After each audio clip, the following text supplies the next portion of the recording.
Hey guys, welcome back to the channel. This is story about what if Uzumaki Kushina survived her son's birth and the Kyuubi's attack part 1. Before I start, please do support for more amazing content and comments for part 2. Do consider to subscribe my channel and share my video to your friends and check out the description as well. Let's start the video. Through her agony she heard a baby's cry. She opened her eyes and focused. "Give him to me," she said weakly. The attending physician checked her pulse. It was dropping dangerously. "Kushina, you've lost a lot of blood. You need immediate surgery or you're going to die." The sight of all that blood bothered her, but she couldn't let herself freeze up when her friend's life was at stake. She held out her arms. "Tsunade, give me my son." Frowning, Tsunade nevertheless put the wrapped child into his mother's arms. "All right, but only for a moment. Then we have to begin the surgery." She carefully took her son and smiled down at him. He had his father's eyes. He was crying. "Sure, hush now, my little one. Hush, my little Naruto. Your mother is here and everything is all right." And as she held him, he quieted down. It stunned her just how much she loved him. "Everything is all right, my little one," she whispered to him. "Kushina, I have to take him." The man she loved, her husband, the father of her child, spoke. She looked up into his face and saw his tears. "No," she begged. "I take it back. You can't use him for this. Please, Minato, I beg you. Not for this. Isn't it enough that you're going to die? Must you do this to your own son?" Her voice was breaking. She knew there was no choice, but she didn't care. "Whose child shall I choose?" Minato asked sadly. "How can I ask some other parent to make a sacrifice that I am not willing to make?" "I don't care," she wailed and held him closer. "It's too much to ask, it's not fair." "No, Kushina, it's not," he agreed sadly. "But it must be done." "I am sorry, Kushina, but you have to go into surgery right now." Tsunade put a needle in her arm and injected her. "No, don't," Kushina closed her eyes. Namikaze Minato, the Yandame Hokage of Konohagakure, took his newborn son into his arms. He wept unashamedly. "Forgive me, my darling wife. Forgive me, my beloved son, for what I must do now." He looked at Tsunade. "Will she be all right?" "I hope so, but I can't guarantee it." He nodded. He prayed that both she and Naruto would be all right. But he knew that whatever happened he would not be there to see. "Please tell her that I love her and am truly sorry, but this is the only way." "I will tell her," Tsunade promised. "But she knows already." He looked at his crying son. "They'll see you as a hero, my son. They will honor you for the sacrifice you make for their sakes." Tsunade watched him leave the operating room with his son. "I am never going to see that brave man again." She couldn't even spend any more time regretting Minato's fate. She began the emergency surgery to try and save his wife. "I shouldn't even be here. I should be in a casino hundreds of miles away, but when a friend asks you to deliver her child, how do you say no?" She truly hated being in Konoha. Everything here just reminded her of all that she had lost. And now here she was trapped in the middle of a tragedy of epic proportions. "If I survive this, I swear I am never coming back to this village ever again." She slowly opened her eyes. There was sunlight coming through a window. She was lying in a small bed. "Good, you're awake," a familiar voice spoke. She had to focus for a moment. "Tsunade?" Tsunade smiled and nodded. She stood up from the chair she'd been sitting in and stretched. "You're very lucky that I came. It was close, so how do you feel?" "Tired, more tired than I can ever remember being." "I believe that.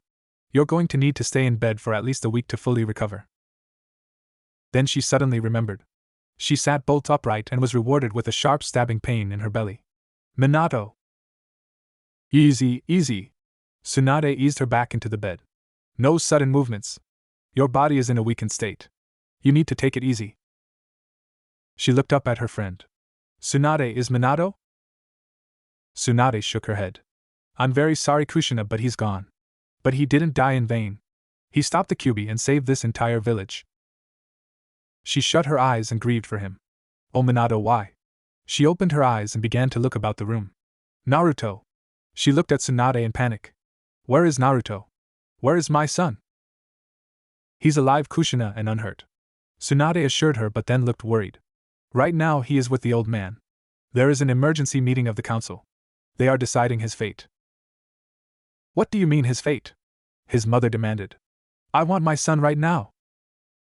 "Kushina, I can't bring him to you, I'm sorry." "Then bring me to him." She tossed off her blanket and began getting out of bed. Stop! Tsunade grabbed her. Kushina, if you push too hard you'll reopen your wounds and die. Fine, she grunted in pain. Get me a wheelchair then, but I'm going to my son. Seeing the look in her eyes, she knew there was no arguing with her. She turned to her assistant Shizen. Please bring me a wheelchair. The demon must be killed now. Uchiha Fugaku roared to the general approval of the council. We cannot afford to waste the heroic sacrifice of the Yondaime. We must complete what he began.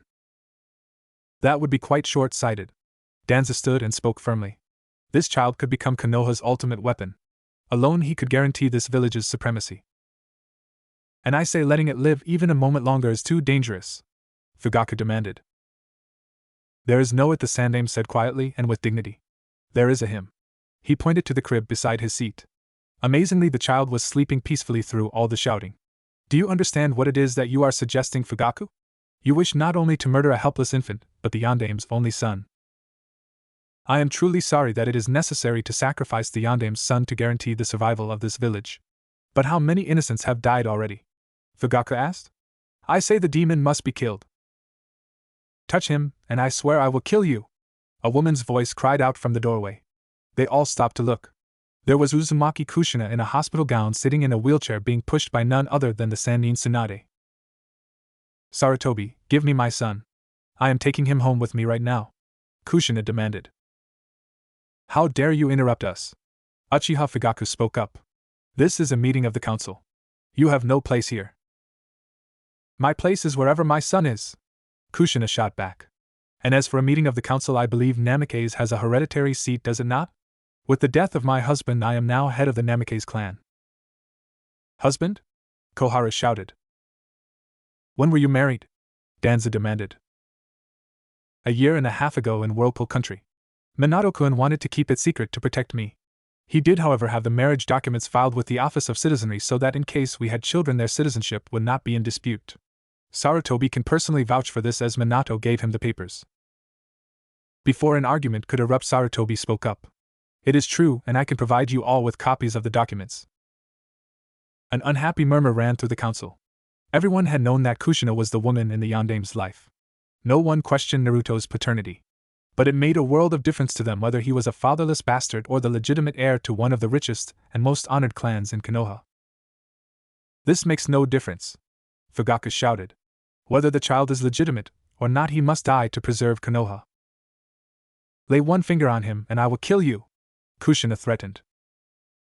And if she doesn't, then I will, Tsunade growled. I am Naruto's godmother and I'll slaughter anyone who threatens my godson. Hyuga Hayashi suddenly stood up. The Hyuga clan will also protect this child, he declared loudly, which brought all conversation to a halt. Hyuga and Namikaze have shared close ties for generations, and the Yondaime was a dear friend to both me and my wife. Out of respect for his memory, we will not allow any harm to befall his son. This declaration by the Hyuga clan was decisive. Even Uchiha Fugaku had no stomach for openly opposing the Sandaime, a Sannin, Namikaze, and Hyuga.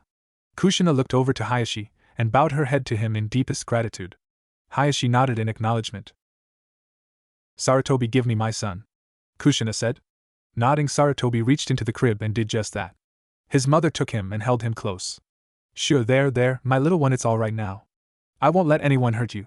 The sight of a mother holding her child made many of the council members who had been calling for blood just moments ago reconsider. They were all ninja, they were all killers, but even for ninja there should be limits. Uchiha Fugaku did not change his mind, though he remained silent. I am going to pass a special decree, Sarutobi announced. In order to give this child some chance at a normal life, I order that no one who knows the truth of the Kyuubi be allowed to speak of it to anyone who does not know. And this will include speaking of it to your own children. The only people who shall be permitted to do so shall be the sitting Hokage and Naruto himself when he gets older. You should really still be in the hospital, Tsunade repeated. No, Kushina repeated. If the council members were that savage, I certainly don't trust the regular villagers. I can better protect Naruto here than in a hospital. All the servants have worked here for years and loved Minato. I trust none of them would ever harm his son. Tsunade sighed, once again defeated. Kushina gave her friend a sly little smile.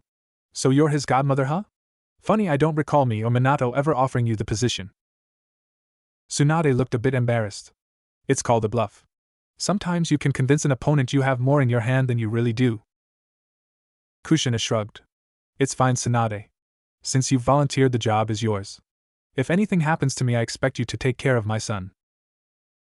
Tsunade looked at her in panic. Nothing had better happen to you. I am not cut out to be a mother. Kushina enjoyed her first honest laugh since the whole ordeal had begun. You'd better heal me well then. Look, Kushina, Tsunade said seriously. I'll stay until you're well, but once I leave, I'm not coming back. Oh, so you never want to see me or your godson ever again? She held up her son so his smiling face was looking directly at the Sannin. Naruto-kun would miss you, wouldn't you, my little Naruto-kun? Tsunade looked at the child's adorable little face. Stop it! You are shamelessly using your baby's cuteness against me. Kushina gave her one of her huge smiles. Whatever works. Tsunade grinned. All right, I'll tell you what. Since I have 2 reasons to come back here, I'll promise to return for at least a few days each year. How's that? Kushina turned her son around so that he was facing her. Well, what do you think? Naruto laughed at the funny face she made. Naruto, and I accept your terms. October 9th, 5 years later. As she tried to chase down her son, she wondered if all 5-year-olds could possibly have this much energy. He was always a rather excitable boy, and now he was so excited about his party he was practically bouncing off the walls. Even with everything he had to endure, he was a very happy, and in most ways very normal child. That amazed her sometimes. Naruto always seemed to be happy. She would think of the things he had missing in his life, such as his father, a group of friends his own age, or the freedom to go about unwatched. She would feel guilty thinking he was deprived. Yet then he would smile and laugh, and she would be reminded of what he did have. He had a home where he was protected and watched over, he had one kind-hearted girl who was his friend, and he had a mother who loved him with all of her heart. He had love and was never ever alone. That seemed enough to make him a very happy little boy. They lived in a mansion on a vast estate neighboring the Hyugas. They were wealthy and had loyal servants who cared for Naruto. They were rich in wealth, power, and honor. That did not mean life was easy or trouble-free. Naruto was rarely ever allowed to leave the Namake's estates. When he did leave, he wore custom-made body armor, had an ANBU squad to escort him, and had his mom there armed to the teeth. The precautions were not excessive. There had been no fewer than 47 attempts on his life. A dozen of those had been made by shinobi, with the rest being made by regular citizens. That broke her heart. Minato-kun had tried to protect her from the enemies he had made in foreign villages. But it was his own people who wanted to kill his son. The people he had died to protect. To most of them her late husband was little short of a god. The people of Konoha worshipped his memory. Yet some of them saw no contradiction when they tried to kill his son. She didn't try to argue with or convince them. She just killed them. All around the perimeter of the Namake's estate were large red signs with blocky black letters. These signs informed one and all that trespassers would be killed on sight, and without warning. And they were. She had been one of the most powerful jonin of Whirlpool Country when she'd met and fallen in love with Minato. Since her pregnancy she'd not gone on a single mission. But she'd kept her skills sharp and put them to regular use. So far she had killed 14 shinobi, including 1 chunin and 1 jonin, and 137 citizens. She carried a razor-sharp 4-foot-long katana and was a blade master. She had no problem dulling it on anyone who threatened her child. Minato had been the world's leading seal master, surpassing even his sensei Jiraiya. Every inch of the perimeter, and every entryway on the mansion had been warded. She was no seal master, but Minato had shown her enough to maintain and use the seals he'd put there. No one could enter the Namake's estates or mansion without her knowing it. And when anyone did so without her permission, she killed them. She never asked them for their reasons or offered to let them surrender. Last year in the early morning of October 10th, half a dozen men managed to scramble over the 10-foot-high iron fence and barbed wire. They were clearly drunk and armed with nothing more deadly than bats and broken bottles. She could easily have knocked them out and tied them up. She didn't. She separated their heads from their drunken bodies and piled them up outside her front gate where people could see them. The Hokage had called her into his office after that and asked her why she had done that to men who were no real threat to her. Kushina replied that everyone in Konoha knew where the Namake's estates were and who lived there. Those men had gone there deliberately, ignored the warning on the big red signs, and proceeded to climb over a 10-foot iron fence topped with barbed wire. If they were willing to do all that for the sake of trying to harm her son, then they were serious enough to deserve killing. Legally, there was really nothing Sarutobi could do. When Konoha had been founded, the clans had been granted special privileges. One being that the clans were given the right to deal with trespassers in any fashion they chose, up to and including killing them on sight. Kushina deliberately fostered a frightening reputation. She thought that was the best answer for so much mindless fear and hate. Since that incident, there had been only 4 attempts in the past year. Hey Mom! Naruto was jumping around her. Yes, dear? After the party, can we go train some? His mother smiled at him and nodded. If that's what you want to do, then of course, dear. Yeah! He shouted and ran off again. He was only 5, but she had been giving him training. She had brought him up on stories of his father. That part of his legacy he knew well. The other part would wait a few more years. He had embraced his heritage as the son and heir of the great man, and was determined to be even greater. He wanted to be Hokage and to protect the village as his father had done. That was her son's dream, and she would do everything in her power to make it happen. So far she had given him taijutsu training and started on basic weapons, kunai and shuriken. He was already itching to get a katana in his hands. But he would have to master kunai and shuriken first. He loved training with her. No exercise was too hard or too repetitive so long as he was doing it with her. She would start giving him ninjutsu training before he entered the academy. She had already decided that he would attend the academy. Not so much for the instruction as for the chance to interact with his peers. If he was going to be Hokage one day, then he would need to know how to deal with people in different situations. Hayashi, his wife Hana, and their little daughter Hinata arrived. Welcome and thank you so much for coming. Kushina greeted them. Since that day in the council meeting, Hayashi and the Hyuga clan were about the only people in Konoha willing to treat Naruto like a normal child. On those rare occasions she had to be away, he stayed at the Hyuga mansion under their protection. It is our pleasure, Hayashi said. Hinata has been looking forward to this all week, Hana said with a smile. Naruto stepped forward and offered them a proper greeting. He then turned to Hinata, his favorite playmate, and only friend of his own age, and gave her a huge smile. Hey Hinata-chan, want to play? The little girl immediately blushed and pressed her index fingers together. Sure, Naruto-kun. He grabbed her hand and led the way. As the two of them went off to play, the parents all shared a smile. Don't they make a cute couple? Kushina asked. They do indeed, Hayashi agreed. Kakashi Nizan, Naruto shouted excitedly. The ANBU captain and former student of his father's smiled at him from beneath his mask. Yo, happy birthday, Naruto. Can you summon your dogs so I can play with them? He asked eagerly. Sure. Kakashi had taken it upon himself to watch out for his beloved sensei's son. When Naruto left the estates, Kakashi was always the one in charge of the ANBU escort. He also made it a point to visit him regularly to share stories about his father. Naruto in turn had come to look up to him as an older brother. The door opened to reveal a ninja with huge spiky white hair and red lines running down from his eyes. Look, my little one. Do you know who this is? Pervy granddad, he sang out. A vein immediately began to throb on Jiraiya's forehead. Kid, I've told you before not to call me that. Naruto-kun, where did you come up with that name? Kushina asked, sounding surprised.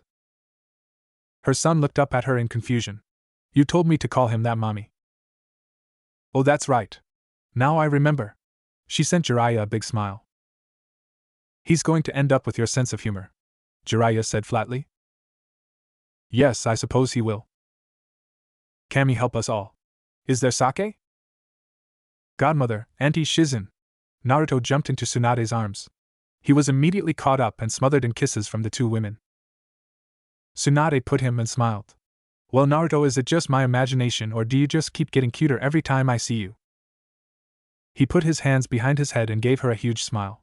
No, I'm getting cuter. Both women burst out laughing. Oh, I agree, you definitely are, Shizuna said. Kushina watched with an impish grin. Still don't think you're cut out for motherhood? Tsunade sent her friend a grin. A few days a year are my limit, any more than that and I'd go crazy. Tsunade, good to see you again. A slightly tipsy Jiraiya came out. She sent Kushina a betrayed look. I didn't know he was going to be here. Why didn't you tell me he'd be here? Kushina smiled. I wanted you to come. Frowning, Tsunade grabbed the bottle of sake Jiraiya was holding. Give me that. She brought it to her lips and downed it in one swig. Is something wrong, godmother? She smiled down at Naruto with a bit more color in her cheeks. Oh no, honey, I'm just happy. Jiraiya laughed. Wait a couple hours and she'll be even happier. Kushina just managed to cover up her son's eyes so he didn't see godmother start beating on granddad. Hello, Naruto, happy birthday. Hey, old man, Naruto said.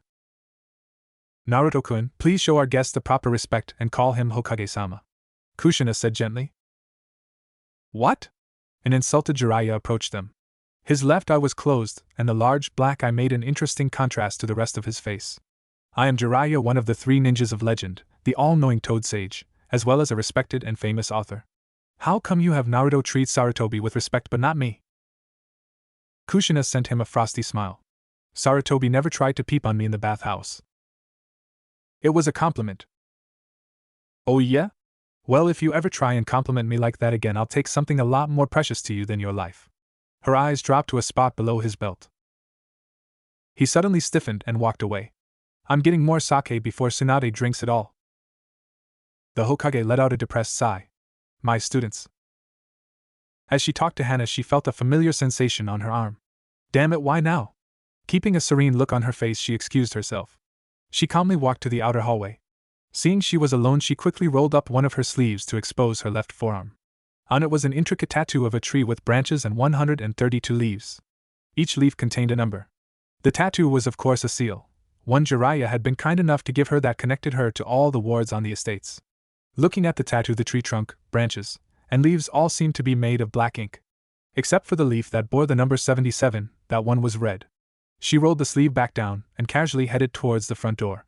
Her habit of always being armed and in her gear meant she didn't have to waste time getting ready. With luck, she could be back before anyone even knew she had gone. Mom! Naruto ran up to her just as she was heading for the door. She let out a small sigh. He seemed to have a sixth sense when it came to her leaving or returning. Mom, where are you going? He latched onto her leg. Smiling, she reached down and stroked one of his whiskered cheeks. Mommy just needs to take care of something, then I'll be right back. He tightened his grip on her leg. Don't go, Mom. I want you to stay. She looked into his face and saw that he was scared. He was a very strong and brave boy. Most of the time he handled things with a maturity far beyond his years. But then there were times when he behaved like a 5-year-old. More specifically, he acted like a 5-year-old whose mother was his entire world. He usually hid it well, but she knew he hated it whenever she was away. Smiling, she bent down and gave him a comforting hug. It's all right, my dear one. She looked over at the grandfather clock in the hall. Naruto-kun, what time does the clock say? He looked over at the large ornate clock. It says 7:33. She gave him a confident look. Mommy will be back in 5 minutes, before the clock says 7:38. This seemed to calm his fears. Promise, Mommy? I promise. She gave him a kiss on his cheek. I never go back on my word, for that is my ninja way. Now go and play with Hinata. Naruto nodded and went into the family room where Hinata was rubbing Pakin's belly. She checked her watch and hurried to the door. Kakashi had watched the scene play out, and a suspicion what was going on. Anything I can help you with, Kushina? She sent the young ANBU captain a light-hearted smile. Oh no, just woman's work. She didn't have trouble finding him. He was hiding in some bushes on the southern end of the estates where the woods were. They always through the south end where the trees and shrubs were. Never mind that there were 300 yards of flat ground and mowed grass to the mansion. You're early. Her voice called to him. Ack. The single man jumped to his feet, pulled out his weapon, and looked up. There, about 20 feet above him, stood a beautiful woman with long red hair. As she was currently defying gravity, standing parallel to the ground, her feet planted on the tree trunk. Her hair draped off to the side. She was dressed in a black bodysuit with very dark red stripes running down the arms and legs. Around her forehead she wore a Hittite, but not one with the leaf symbol. Hers had 8 lines curving to meet in the center, like a pinwheel or whirlpool. Along her belt she had several pouches, and some bulky lines along her body suggested she wore body armor underneath. He could also see the handle of a weapon sticking out from behind her left shoulder. Red Death. He gasped. She smiled and nodded. Yeah, that's what idiots like you call me. She shrugged. It's fine, since that's exactly what I am to anyone who threatens my son. She looked at her watch. I have to be back in 3.5 minutes, that's how long you have left to live. She looked down at him, considering. You know, I decided to celebrate his birthday a day early because every October 10th I have to deal with idiots like you. The first year I had to deal with 3 separate groups, one of them led by a chunin. So after last year I finally decided to just celebrate it a day early. I mean, so long as he gets to eat cake, open presents, and play with people, he's happy. Maybe next year we'll just celebrate in July or August. She looked at her watch again. 3 minutes to go now. Why? The man choked out. Why what? Why am I talking to you? Why do I love double mint fudge? Why do you protect that monster? He never saw them coming. All he saw were her arms move in a blur. The next thing he knew, he was on the ground screaming. A dozen kunai were jetting out of him. As he continued to cry out, she spoke to him in a clear, calm voice. You're not very bright, are you? Here's a tip. Never tell a mother her child is a monster. Here's another tip. If you're just a villager with a rusty sword, don't take on a ninja. Especially not if she used to be an ANBU captain in her homeland. And just one more tip. When you see big red signs posted everywhere, you should pay attention to them. She glanced at her watch. 2 minutes. Despite his pain and being at her mercy, he looked up at her in pure hate. He killed my father. He crushed him. Who did? She asked, not caring to make anything easy for him. You know who. If you mean my son, I don't see how he could, as he's not very heavy. You mock me, he growled. No, I'd have to like you at least a little bit to mock you. I find you and your kind utterly despicable. I am sorry for the loss of your father to the Kyuubi. Though I doubt you believe me, the fact is I mean that. I lost my husband, and I loved him. I hate the Kyuubi as much as anyone in this village. But hating the prisoner in no way justifies attacking his jailer. He has the Kyuubi inside him. That's right, she said. My husband gave his life to imprison the Kyuubi, and my son will spend every day of his life keeping the Kyuubi imprisoned. And just so you know, this is the last minute of your life. He has to die to protect the village. As he watched the one they called Red Death leapt down beside him, she reached over her shoulder and pulled out a long, thin, curved blade. No, she said firmly. He has to live to protect this village. He is my husband's legacy. He has all of Minato's strengths inside him. I can see in him that same love and courage that made my husband what he was. And when I look close, I can see the greatest of all future Hokages. He will protect this village someday, as his father did. And now she lifted her katana high over her head. Go to whatever hell is reserved for those who would kill children. The sword fell and did its work in a single cut. She ran in and looked at the clock. 15 seconds to spare. She quickly approached her son, confident he would not notice anything. One of the advantages of wearing black and dark red was that bloodstains were practically invisible. See, my dear one? Mommy made it back just like she promised. Naruto looked up at her excitedly. Mom, can we open presents now? Kushina smiled and nodded. Of course, dear, anything for you. He was standing in front of a mirror looking at himself. The body armor felt a little snug like always, but he liked the way it looked. You look so handsome, my little Naruto-kun, his mother said happily. He looked at her and hesitated a bit. Mom, he said, is it all right to be scared?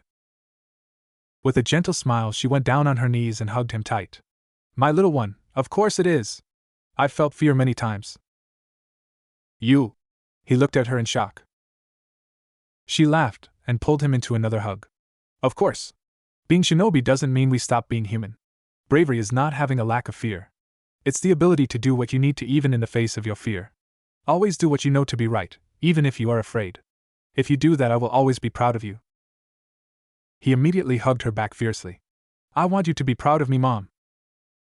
My little one, I have never been anything else. When he finally let go of her, she got up to get his coat and help him put it on. Once it was on, he looked at himself in the mirror again. Mom, if I wear this, everyone is going to notice me. He looked at her questioningly. You always say a good ninja should be able to blend in anywhere. Won't this make me stand out? She nodded, pleased that he had taken that lesson to heart. Most boys his age were eager to stand out. Naruto wanted to earn people's respect through his actions. He didn't care about simply being noticed for how he looked. In this village, Naruto-kun, there is no avoiding that. When you begin your shinobi career and travel to other places, you can try and become invisible. But in Konoha, everyone who looks at you will know who you are. Suddenly her face changed, and she gave him one of her rare stern looks. Inside he panicked and wondered if he had done something wrong. Listen very carefully to what I am about to say, Naruto. Paling a bit, he nodded and gave his mom his complete attention. People are going to look at you, Naruto, and some of them will hate you. Don't ever wonder if it's your fault they look at you with hate. Those people are blind and will never see the truth, no matter how many times you show it to them. But for everyone else, try and show them what is in here. She gently touched his chest. And here. She touched his forehead. Show all of them that you are Namake's Naruto. You are your father's son, and you are my son. In you is all the best of the Namake's and Uzumaki clans. In you, my son is a great man and great leader. Someday you will be clan head, and I have no doubt you will be the greatest of all Hokages. She shut her eyes and tried not to sob. Oh, Minato, if only you could see him, how proud you'd be. Mom, why are you crying? Naruto felt himself about to start crying as well and didn't know why. Opening her eyes, she quickly wiped her cheeks and gave him a reassuring smile. I am crying because the world is unfair. Naruto, I want you to promise me something. Anything, Mom. Promise me that whatever happens in your life, no matter how you may be hated, no matter what terrible secrets you may learn, and no matter how hard things may become, promise me that you will never forget who you are. He put his arms around her and hugged her with all of his might. Mom, I swear to you on my life that I will never forget who I am or who I come from. That's my promise of a lifetime. And you never go back on your word because that is your nindo. She smiled at her son. He nodded. Just like yours. She gave her son a kiss on the cheek and brightened a bit. Well, let's go, Naruto-kun, or your silly mother will make you late for your first day at the academy. Are you all right, Hinata-san? Kurinai asked, feeling real sympathy for the poor girl. She seemed very depressed.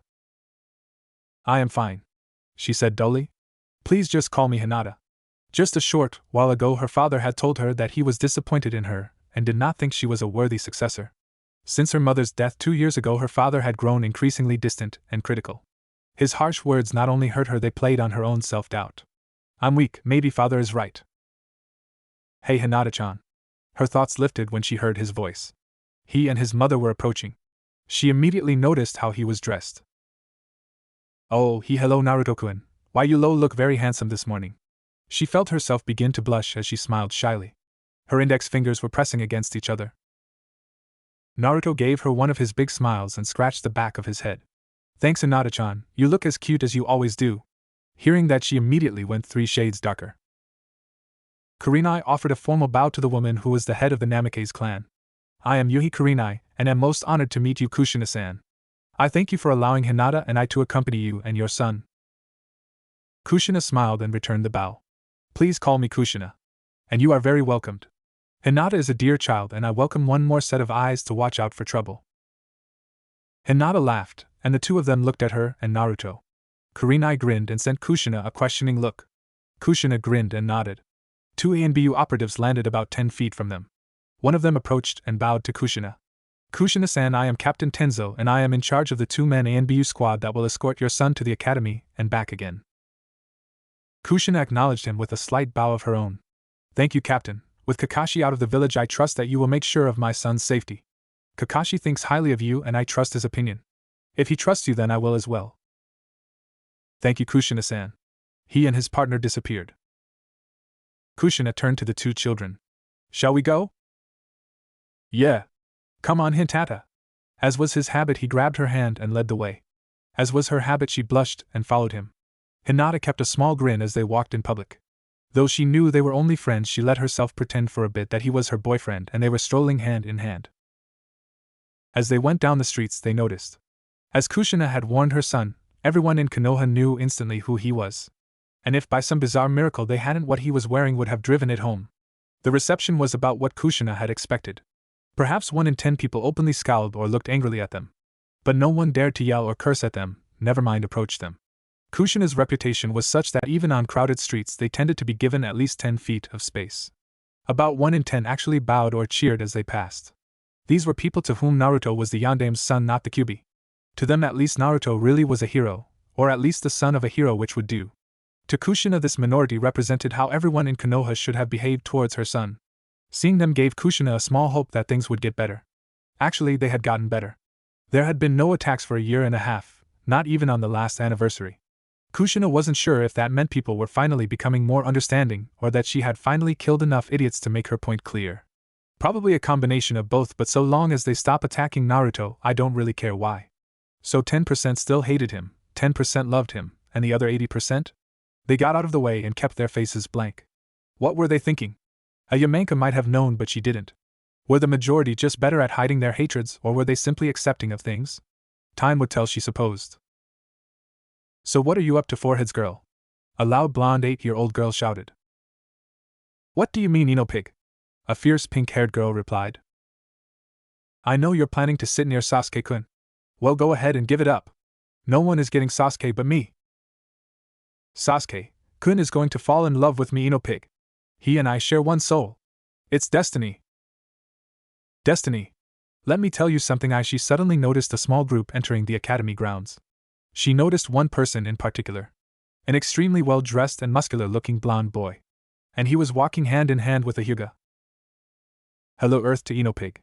Sakura snapped her fingers in front of her best friend/worst enemy. What's wrong with you? Hey Sakura, who is that? She pointed. I thought I knew all the hot boys in Konoha, but I've never seen him before. Sakura took a look. I don't know. But back to Sasuke. A dark-haired girl who wore her hair in pigtails suddenly squealed. It's him, Delona said. Who? Ino asked, really curious now. Delona gave them a dreamy smile. The Yandame's son. Upon reaching the academy grounds they stopped.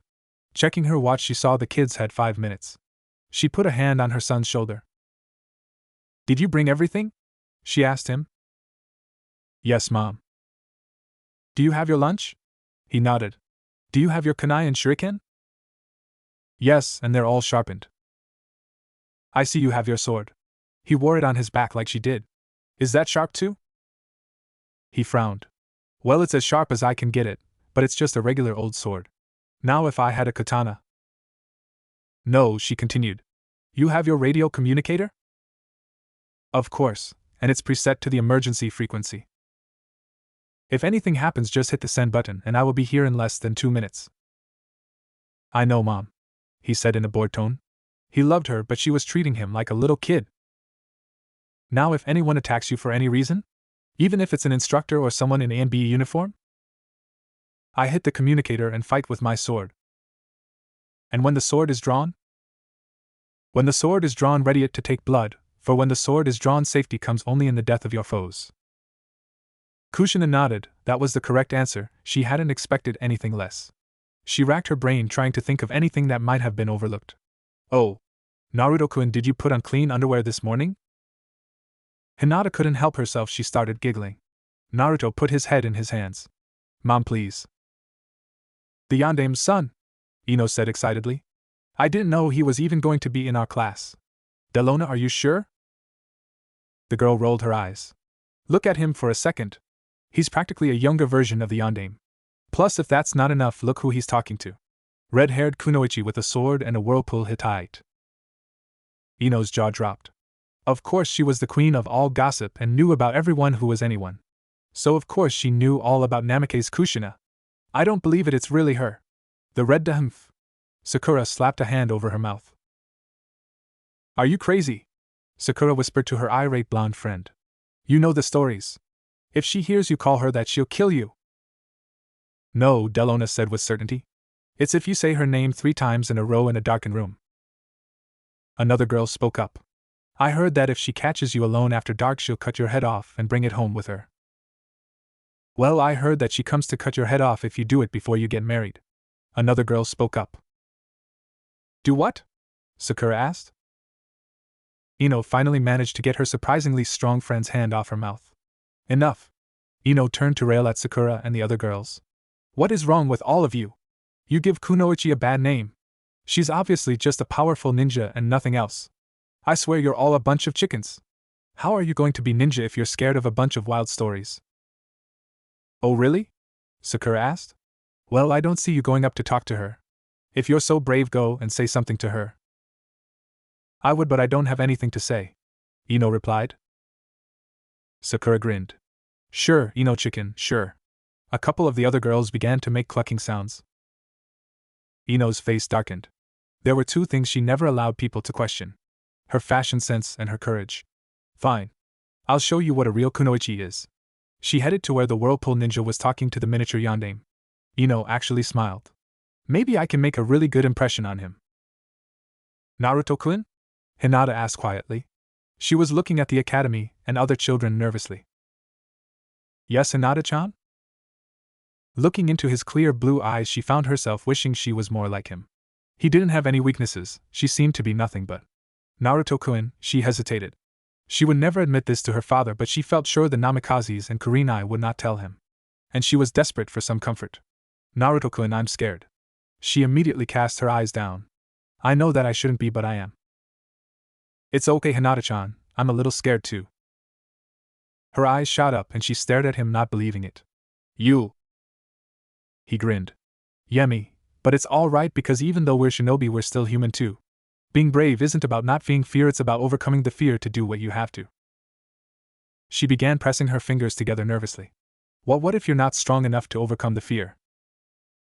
Naruto reached out and took both her hands into his. Hinata-chan, I'm sure you have all the strength you need to meet any challenge. I believe in you. Those were the kindest words she'd heard since her mother had passed. And they meant much more to her than Naruto would ever guess. Naruto-kun, I feel courage when I look at you. She swallowed. She wasn't quite that brave yet.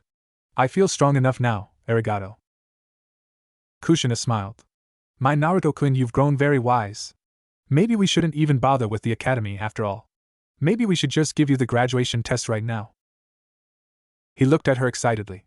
If I pass it, will you give me a katana? No. Hello? They all turned to look at a young blonde girl in a purple dress and leg wrappings. Hello? Kushina answered. The girl immediately bowed to her. I am Yamanaka Ino. This is my first day at the academy. I am hoping to make some new friends. She sent Naruto a huge smile. Hinata got the feeling that Ino didn't even see her. Ino looked at Kushina and spoke carefully as though she were treading a minefield.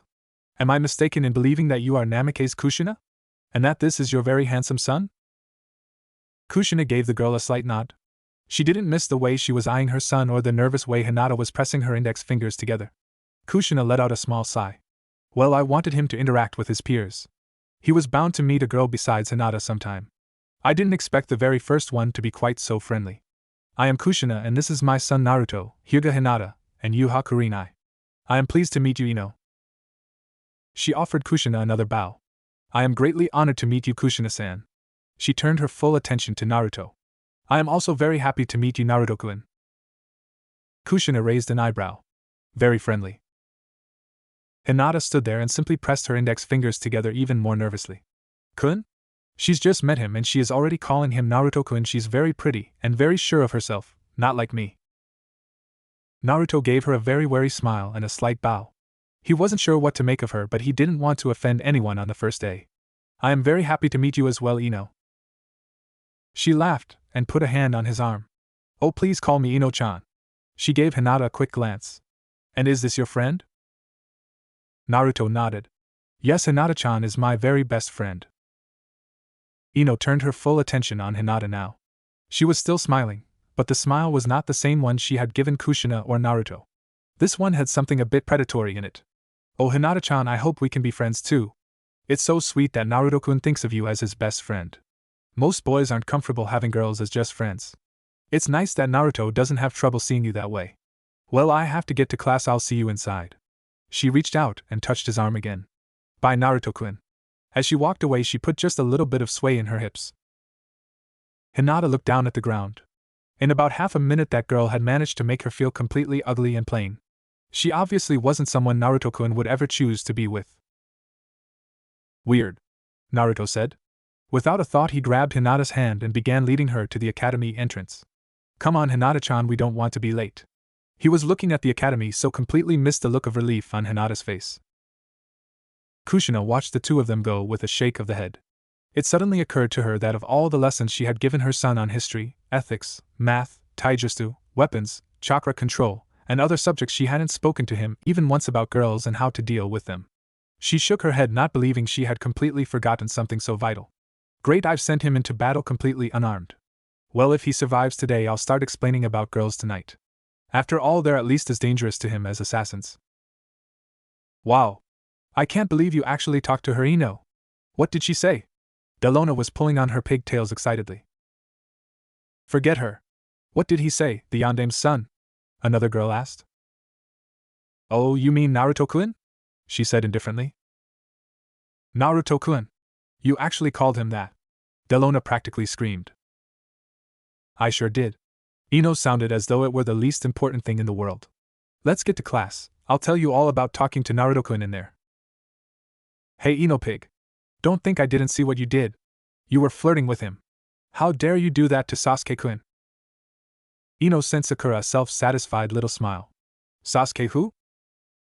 Naruto and Hinata stepped into the classroom together. Most of the children were already seated. Many of them seemed to know each other, and there was loud chatter. Naruto looked at the seats trying to find a couple that were open net to each other. Who are you supposed to be? A voice spoke to him. Naruto looked over to the first row where a boy with black hair and dark eyes was looking amused. Excuse me? Naruto asked. What's with the get-up? The boy clarified. Naruto was wearing a black bodysuit with dark red stripes along the arms and legs. Beneath he wore his custom-made body armor. Along his belt were several pouches and on his back he had a sword strapped on. But that wasn't what had gotten the other boy's attention. It was the cloak. Naruto had on a pristine white cloak with flames along the bottom. It was an exact replica of what his father had worn as Hokage. When Naruto wore it, the resemblance was unmistakable. I wear it in honor of my father, Naruto said tightly. For him, his father was a subject he could not speak of without strong feeling. The boy chuckled, thinking the newcomer who was obviously just desperate to get attention. Sure, you're just trying to be a fake yandere.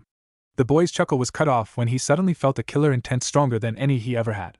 The blonde boy's hands were twitching and his eyes were looking at him with something dark and hateful. He wasn't the only one in the room who could sense such intense feeling. The talk in the classroom died away and everyone looked at the boy who was glaring at Sasuke. Hinata could feel their eyes on her as well as the killer intent coming off Naruto. She felt like shrinking away. Naruto didn't seem to notice. My name is Namikaze Naruto, he said in a voice that was low and tight. My father was Namikaze Minato, the Yandere Hokage. Sasuke smiled and leaned back in his chair. Oh, so you're him, huh? My father said I should stay away from you, that you were dangerous.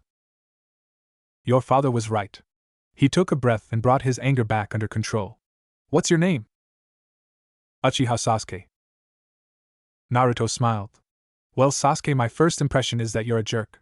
He reached back to take hold of Hinata's hand again. Come on, Hinata, there are a couple seats in the top row. Sasuke watched him go with a smirk. His mom might be dangerous, but he was nothing special. Ino watched as the two of them passed her. Seeing her, Naruto gave a quick nod which she took as proof of his infatuation with her. He is so cool. She sighed. You're drooling. A bored voice next to her said. Shut up, you lazy jerk. Don't disturb me when I'm thinking about my one true love. Yours and every other girl's. I almost feel sorry for Sasuke. Ha! She gave the sleepy boy next to her a triumphant smile. Shows what you know. I am so over Sasuke. Oh? Shikamaru somehow found the energy to lift one eyebrow. Who's your latest victim? Oh. He rubbed the back of his head. Humph. Well, it just so happens that I have fallen completely in love with Namikaze Naruto. Shikamaru craned his neck to look at the seats on the top row across from him. For him, this was a huge effort. He looked at the boy sitting talking to a girl who was obviously a Hyuga. His get-up was obviously meant to draw attention. My folks told me to be very careful around him, but they wouldn't say why. He shrugged. Not that they needed to, given who his mom is. Every child in the classroom had been told more or less the same thing about Naruto. The exact words and the degree of vehemence varied, but the basic message was the same. Stay away.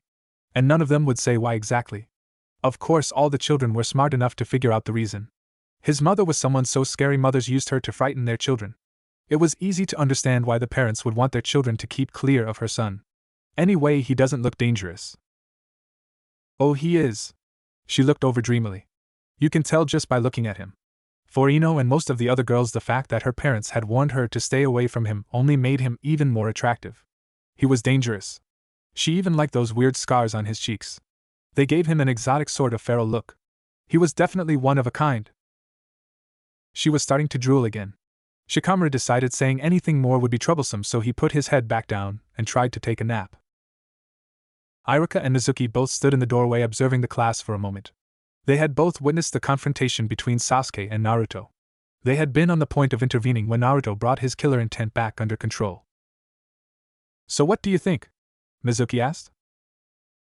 Iruka sighed. I think these are going to be a very interesting 4 years. He gave Mizuki a small grin.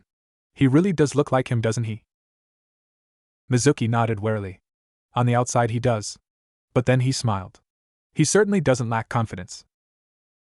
We have an Uchiha, a Hyuga, and a Namikaze in one class. This has got to be the first time that's happened in at least 20 years. Iruka sighed. At least he seems to be getting along with the Hyuga girl. Hopefully he learns to get along with the Uchiha as well. Somehow I don't think that's going to happen. He looked at his watch. It's 8. Iruka nodded. Right. With that, he and Mizuki entered the classroom.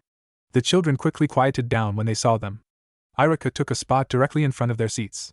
He gave them all a smile and motioned for silence. After a moment, he spoke.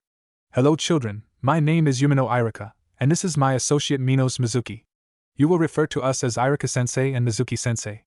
For the next 4 years while you are here, we will be your primary instructors in the ninja arts. While you are here in this classroom, or in the dojo, or in the practice fields, you are our responsibility. In the mornings we will concentrate on texts and written materials. At these times I will usually be in charge. In the afternoons, after lunch, you will receive physical exercise and training in taijutsu and basic weapons. At these times Mizuki will normally be in charge of you. Along with this standard instruction, you can also expect to go on several field trips to develop survival skills. Now, to help us to get to know each other, I would like each of you to stand up and tell us who you are and what you hope to become. One by one the students did so. I want, munch, to be just like my dad and show everyone that a pleasantly plump person can be a great ninja. I want to be an ordinary ninja, have an ordinary career, marry a girl who is not too pretty or too ugly, have 2 kids, a girl and then a boy, retire when my daughter marries and my son becomes a ninja, and then enjoy a peaceful and carefree retirement until I die before my wife. I want to prove that a kunoichi can be beautiful and powerful. And I want to win the love of a special someone.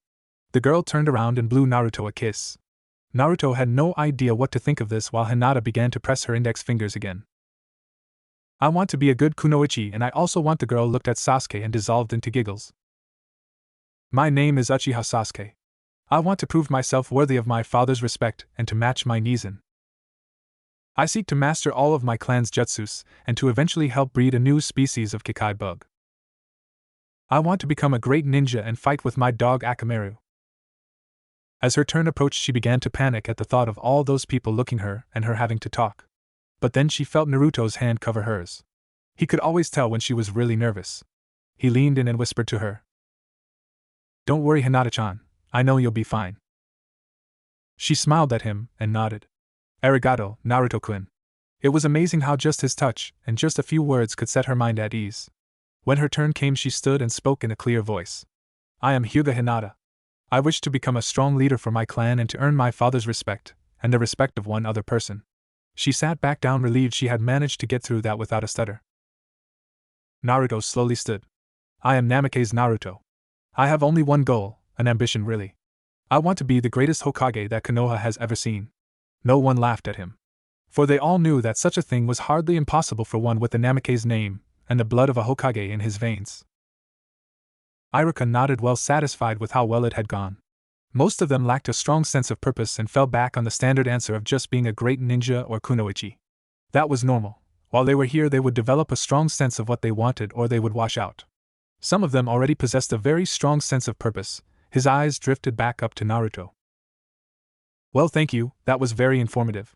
You can trust both Mizuki and myself to do everything we can to help each and every one of you to reach your goals. Now we need to get an idea of your abilities. To begin with, can any of you use a jutsu? He didn't expect anyone to raise their hands. At this age, only someone who was a genius would be able to mold chakra. But to his very great surprise, not one but 3 hands rose. Well, this should be interesting. Very well, Sasuke, Shikamaru, and Naruto, come down here please. The 3 boys were soon standing before him. All right, who would like to go first? Shikamaru spoke up. Man, this is a drag, let me go so I can rest again. Irika frowned at him. You should be well rested when you come here each day. There is no excuse for not being ready for a full day when you arrive here. In any case, please show me your jutsu. Shikamaru nodded and went through some hand signs. Shadow possession technique. His shadow flowed 5 feet until it merged with Irika's. Irika was compelled to put his hands on his head and begin dancing around, mimicking Shikamaru and greatly amusing everyone in the class. All right, that's enough. Irika called out. Shikamaru ended the jutsu and Irika tried to regather his dignity. Thank you, Shikamaru, that was very impressive. Shikamaru nodded and slouched back to his seat. Sasuke, why don't you go next? The boy smirked. Can we go outside? It's a fire jutsu. Irika nodded. All right, class, we're going outside. After about 5 minutes, the class and instructors had assembled on the asphalt outside. All right, Sasuke, please demonstrate. Sasuke ran through the hand signs. Fireball technique. From his mouth, a boulder of fire at least 5 feet across appeared. He let it land on the asphalt. He heard the other kids all shout and applaud, of course. He calmly turned back to his stunned instructors. Both of them were gaping at him. Very, very impressive, Sasuke. Iruka praised. The power of the Uchiha clan, Mizuki said with a little bit of awe. Smiling happily, he headed back to rejoin the other students. As he passed Naruto, he smiled at him. Top that fake yondaime. Naruto shot him daggers from his eyes as the smug little genius passed him. His hands twitched, and he longed to take out his sword. He did manage to keep his killer intent from spiking though. Oh, I'll top that, you arrogant little jerk. When Iruka called him forward, he decided to put as much chakra as he could into this. He thought this might go well. He was seriously pissed off at the moment, and he'd found that whenever he got really angry he seemed to have more chakra than usual. He thought of it as red chakra and it always felt different from his regular chakra. He could feel it in him now. He went through the hand signs. Shadow clone technique. And then just for an instant the entire area was covered with smoke. When the smoke lifted, Iruka, Mizuki, and the class were entirely surrounded by about 200 clones. What? Mizuki stared out in complete shock. He wasn't the only one, the entire class was shouting and pointing. Iruka reached out and actually touched the two nearest clones. Sure enough, they weren't illusions. Naruto, how on earth did you do that? What do you mean? He looked at the one who had answered. Shadow clones are a high-level Jonin jutsu. How did you learn it? Oh, well, my mom tried teaching me how to make regular bushins, but I was terrible at it, still am. It turns out I have a lot of chakra capacity, even more than my mom has. She finally realized that the reason I couldn't make bushins was that I have trouble controlling very small amounts of chakra. I actually have an easier time with jutsus that require lots of chakra. So she had me learn how to make shadow clones. But it's a forbidden jutsu, Mizuki spoke up. How did you get access to it? It's in my family library, Naruto replied casually. Really? Mizuki said. Well, now this has possibilities. Naruto, just how long did it take you to learn this? Iruka asked. Naruto shrugged. It just took a few hours, it wasn't that hard. Now Iruka and Mizuki were both staring at him open-mouthed. What? Iruka shook his head. He had learned an A-rank jutsu in a few hours and performed it better than anyone below Kage level could. Naruto, do you know I truly believe that you just may be Hokage one day? Mizuki gave him a surprised look. The students were whispering among themselves, repeating what Iruka had just said. Naruto gave Iruka a huge grin. You mean that, Iruka-sensei? Iruka nodded solemnly. If you can do this much now, you're likely already at Jonin level, definitely high Chunin. In fact, if you like, I'd be willing to give you the graduation test now. If your scholastic knowledge is good, you could definitely pass it and become a genin right now. What? No way can that loser be stronger than me. The way they're talking about him sounds like the way they talk about Nizan. I'm an Uchiha, he can't be better than me. Sasuke thought venomously. Oh, Naruto-kun, I am so proud of you. You truly are amazing, and I know you'll be a great Hokage. Because you can do anything you truly want. Hinata thought proudly but sadly. How will I get through school without you? Oh no! I can't lose Naruto-kun now. How can I make him fall completely in love with me if I'm stuck here while he's doing missions? Ino thought desperately. Damn it, this is not good. Mizuki thought of arguments against giving Naruto the graduation test now. It was rare but not unheard of. But fortunately Naruto shook his head. Thanks, Iruka-sensei, but my mom already told me she wants me to stay in for the full 4 years. She says I need to develop my social skills. Iruka nodded. All right, but please tell your mother that I am prepared to administer the test at any time. Naruto nodded happily. So do you know any other jutsus? About a dozen, he said without concern. He smirked. Anything interesting? If he knew shadow clones, it only made sense he would know other lower-level jutsus. But nothing could top what he'd done already. Well, I can summon. Iruka looked at him carefully. Show me please, but first would you mind dismissing your clones? No problem. With a thought he got rid of all his clones. Then he bit down on his thumb. Summoning technique. He slammed his hand onto the asphalt. With a large puff of smoke, a 5-foot-tall red and black frog was there. Iruka nodded. I knew the yondaime could summon frogs. But for you to do so you have to sign a contract. How were you able to do that? Naruto smiled. Oh, Granddad let me. Granddad? Jiraiya, he was my father's sensei, and he drops by to see me whenever he's in town. You've had the great Jiraiya teach you? You've had one of the Sannin as a sensei? Well, I don't know if you can really call him my sensei.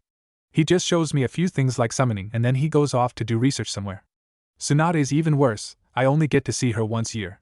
And she always wants to show me how to do medical jutsu. He shook his head. Irika and Mizuki were staring at him again. I don't suppose Orochimaru visits you too, does he? Irika asked. Who? Never mind, all right Naruto, very, very impressive.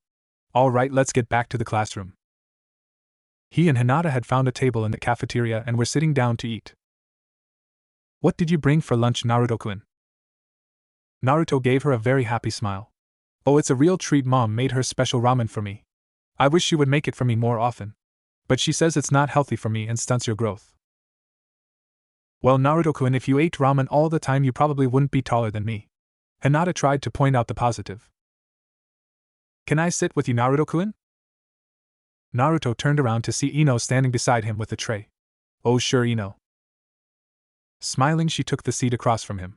She gave Hinata, who was sitting next to him, a very slight and quick frown. Oh Hinata-chan, are you doing anything later after class? And no, why? Well, Hinata-chan, I thought if you like I could take you shopping with me. I mean, we could get you something to wear that actually shows off your feminine side. You know, instead of the gender-neutral clothes you have on now. I mean, the only reason to wear a bulky beige jacket is if you're embarrassed by your figure. That's not the reason you wear it, is it, Hinata-chan? Hinata felt herself wanting to shrink again. No, she said in a small voice. I mean, if it is, that's nothing to be ashamed of. Some girls are just late bloomers. Naruto looked at her. Ino, we're all 8-year-olds, no one has yet. Well, you have, Naruto-kun. She reached across the table to touch his forearm. Oh, you are so muscular. How did you get so strong? Weight training and regular exercises. Can you give me some tips? I would love to see what you do. Naruto shrugged. All right, what are you doing this Saturday? She beamed at him. Nothing at all, Naruto-kun. Would you like to join me and my mom for training? The smile slipped a bit. No, this is fine. I'll just impress him and his mom with my ability, and we can have a real date later on. I mean, it's still more than Sasuke ever agreed to. That sounds great, Naruto-kun. I'd be happy to join you. You might want to reconsider that. Hinata spoke up. Their training sessions can be very extreme. She gave Hinata a smug smile. Have you trained with him? She nodded. I don't do all the exercises, but I do about half of them. Well, I'm sure that if you can handle half of them, I'll be able to do most of them. Hey Hinata-chan, why don't you come by Saturday too? We can all train together, Naruto said. Hinata looked at Ino and sent the girl a tiny grin. I'd like that, Naruto-kun. Great. I'll see both of you there at 7, Naruto said. In the morning? Ino said, startled. Naruto nodded. Be sure to have a big breakfast, you'll really need the energy, and we won't stop until noon. Your workouts last 5 hours? The color began to drain from her face. Oh no, Ino, Naruto said. The workouts last 10 hours. 5 hours is as long as Hinata-chan can last. Is that a problem? Her smile looked a bit shaky, but she shook her head. Naruto, would you mind if we join you? Naruto looked up to see 3 girls all smiling at him and holding trays of food. He nodded and gave them all an inviting smile. The kids sure were friendly. But why did Hinata look so worried? It's not a problem that I invited her, is it, Mom? Naruto asked as the 4 of them were heading back from the academy. No, honey, of course not. I want you to make friends. You are welcome to invite whoever you like home, just let me know. She stopped to pick up a couple of pebbles. Inviting friends over is fine. In a blur, she threw the 2 pebbles at a large tree they were passing underneath. Ow. Ow. 2 8-year-old girls dropped out of the tree onto the street. Kushina stood over them, frowning with arms crossed. Why are you following us? Delona looked up in a panic for her life. Please don't kill us, she wailed. Kushina shut her eyes and shook her head. I'm not going to hurt you. But don't stalk my son. If he wants to see you after school, he'll invite you. But if he doesn't, I expect you to leave him be. We weren't stalking Naruto-kun. We just wanted to see where he was going, Delona said. Did he know that? No, Delona said weakly. That's stalking, don't do it again. Now go. The 2 girls wasted no time running away. Kushina returned to her son's side. Tell me something, Naruto-kun, how many girls had lunch with you today? Not counting Hinata, 7. Well, it's official then, Kushina said in a flat voice. What? You have a fan club. She took out a kunai and tossed it at a trash can. The can flipped end over end, spilling garbage over the 8-year-old girl who had been hiding behind it. Eek! The girl shouted in terror. Go home and don't follow my son again. The girl fled. She gave her son a look that was amused and annoyed at the same time.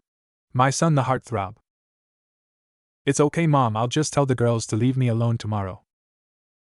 Kushina, Kurinai, and even Hinata looked at him as though he were an idiot. Naruto-kun, I really don't think that will do any good, Hinata said quietly. Why not? Because Naruto-kun, you're not a person to them, you're an ideal, Kushina said as she picked up another pebble. Huh? Kushina threw the pebble and a young girl in a yellow dress fell out of a tree. You stalking bad, don't! She shouted as the girl ran for her life. Now, as I was saying, except for Hinata, did any of those girls today really know you? I mean, other than your name, your ambition, and the fact that you are already powerful? Well, no, he said. Yet they're willing to risk a terrible and painful death. She shouted the last part and came to a halt. Every girl who has been following my son has until the count of 5 to get out of here before I take out my sword and start cutting off heads. 5. Immediately 6 different girls came out of their hiding places and began to run away screaming. She looked at her son. None of these girls actually think they're going to get you. So just telling them you're not interested won't help. You're an ideal to them now. An ideal? Kushina nodded. They look at you and see the perfect and unattainable. Being with you is a magical quest. They know the attempt is bound to fail, but they still want to try because you represent an ideal to these girls of everything they imagine they want in a boyfriend. They want to pursue you because in an odd way they think it brings them closer to this perfection they can never really have. So what can I do, Mom? Kushina frowned.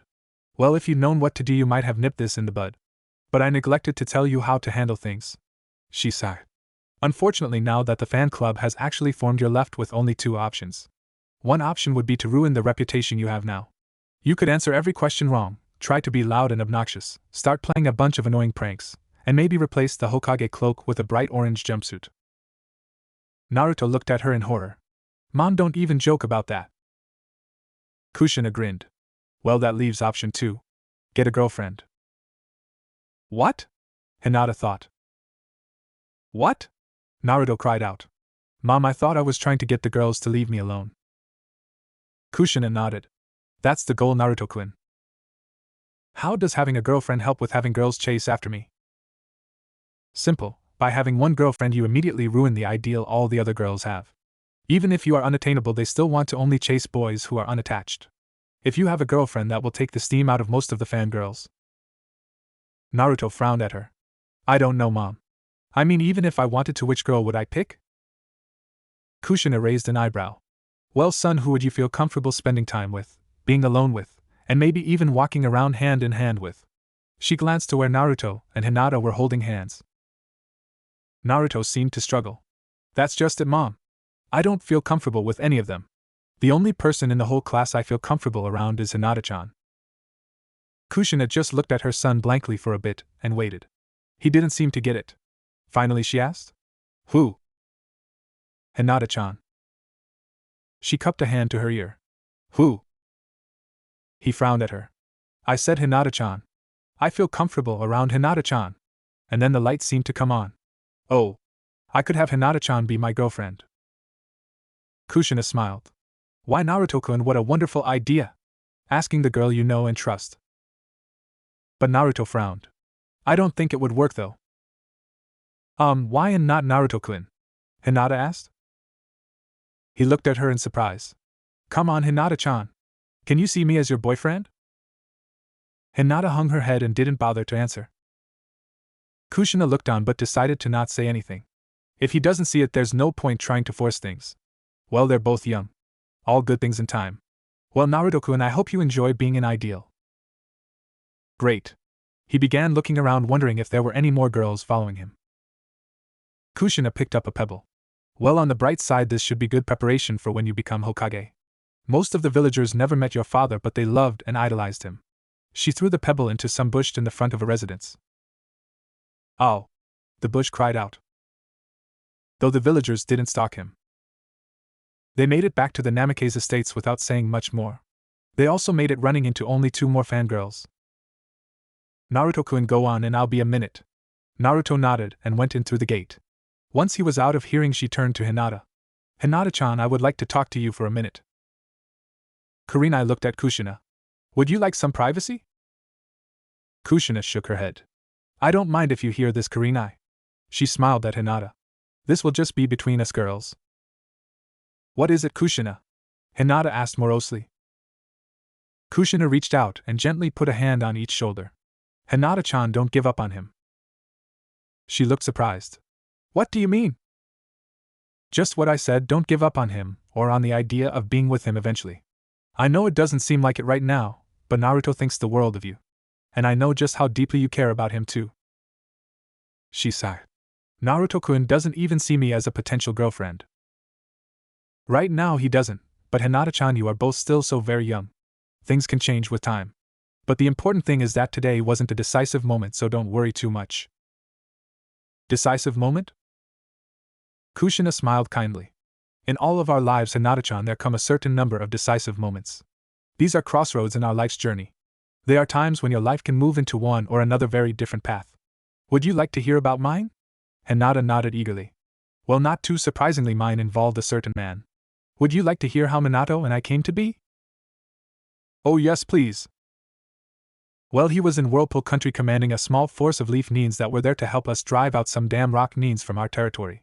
I worked with him closely, and from the very start we flirted with one another mercilessly. She stopped and smiled fondly at the memory. Anyway, after a month the rock Nins had been driven out, and Minato was going to lead his men back home. We were saying our goodbyes. And as I was saying goodbye to him, I just knew it was a decisive moment in my life.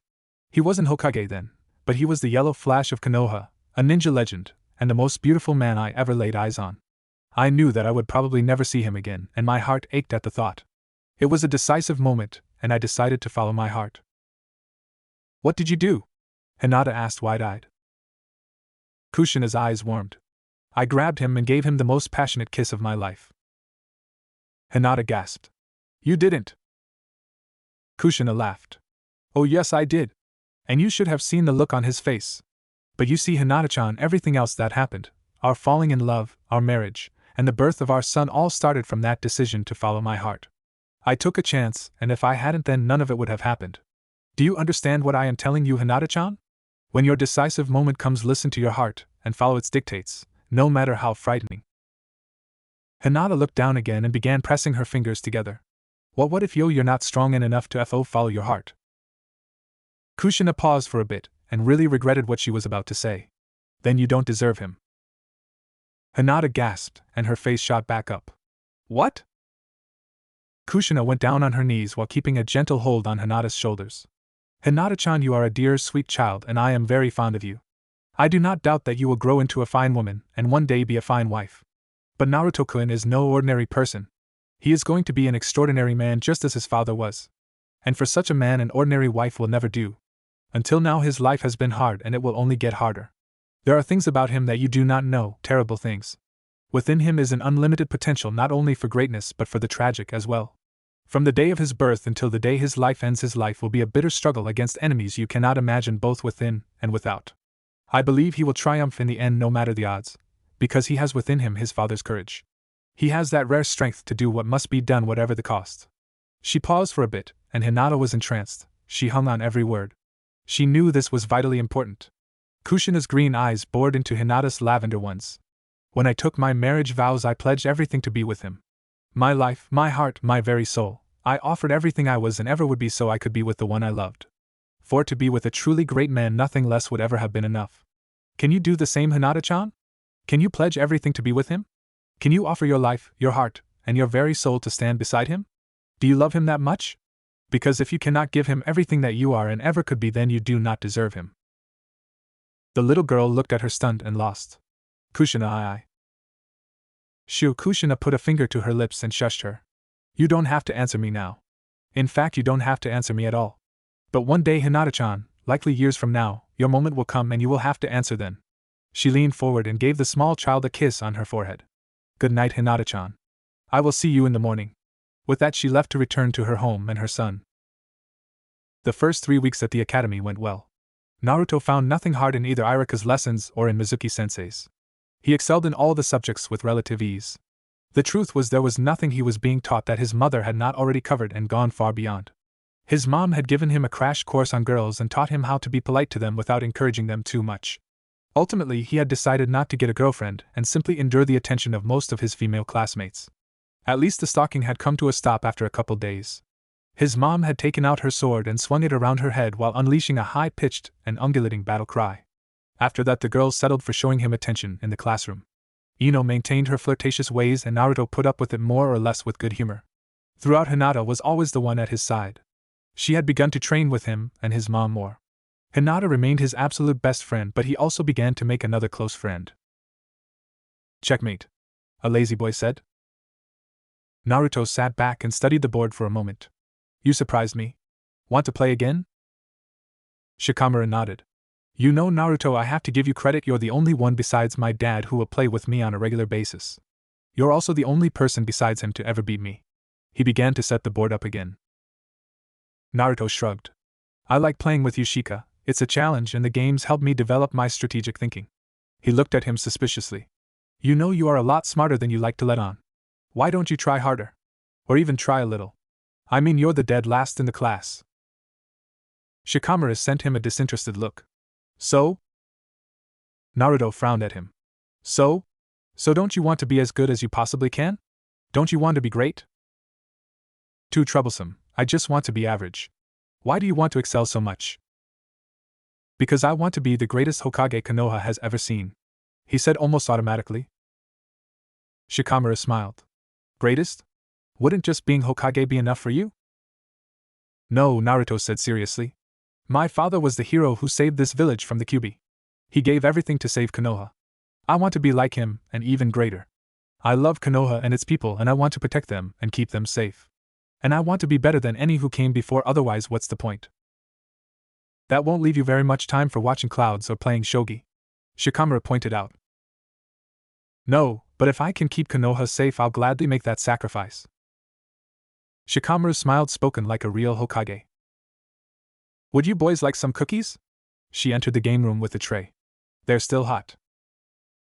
"Thanks, Mom," Naruto said. "Thank you?" She smiled at the two boys. This was the first time he'd brought over a male friend. She chuckled thinking about the first time he'd brought over a female. 10 miles? Ino paled. Naruto smiled at her. "It's a really good warm-up. Once you're done, your body is warm and loose and you can hit the obstacle course."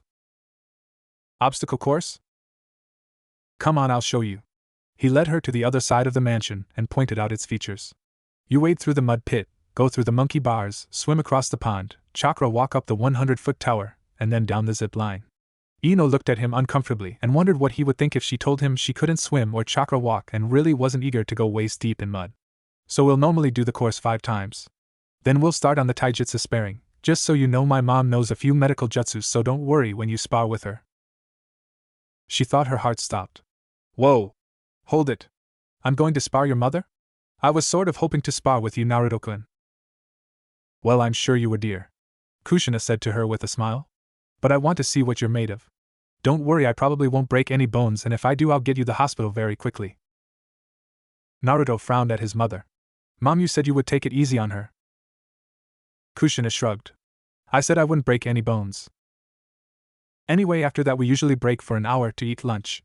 After lunch we'll do basic exercises to build up strength and endurance. 1,000 push-ups, 1,000 sit-ups, 1,000 crunches, 1,500 jumping jacks and 500 pull-ups."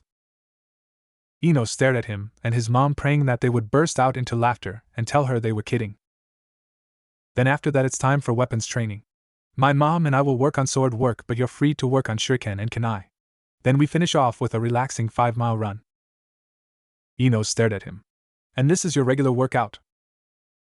He nodded. "On days when I'm not in school. On school days I have a 3-hour workout." He frowned at his mother. "I do more, but she doesn't want me to exhaust myself. So anyway, you ready to go?" She grinned weakly. "Sure." "You ready, Hinata-chan?" "Of course, Naruto-kun." "All right. Let's have a really great workout. Naruto said excitedly and led the four of them along the trail that ran around the estates. After about 100 yards. Ow!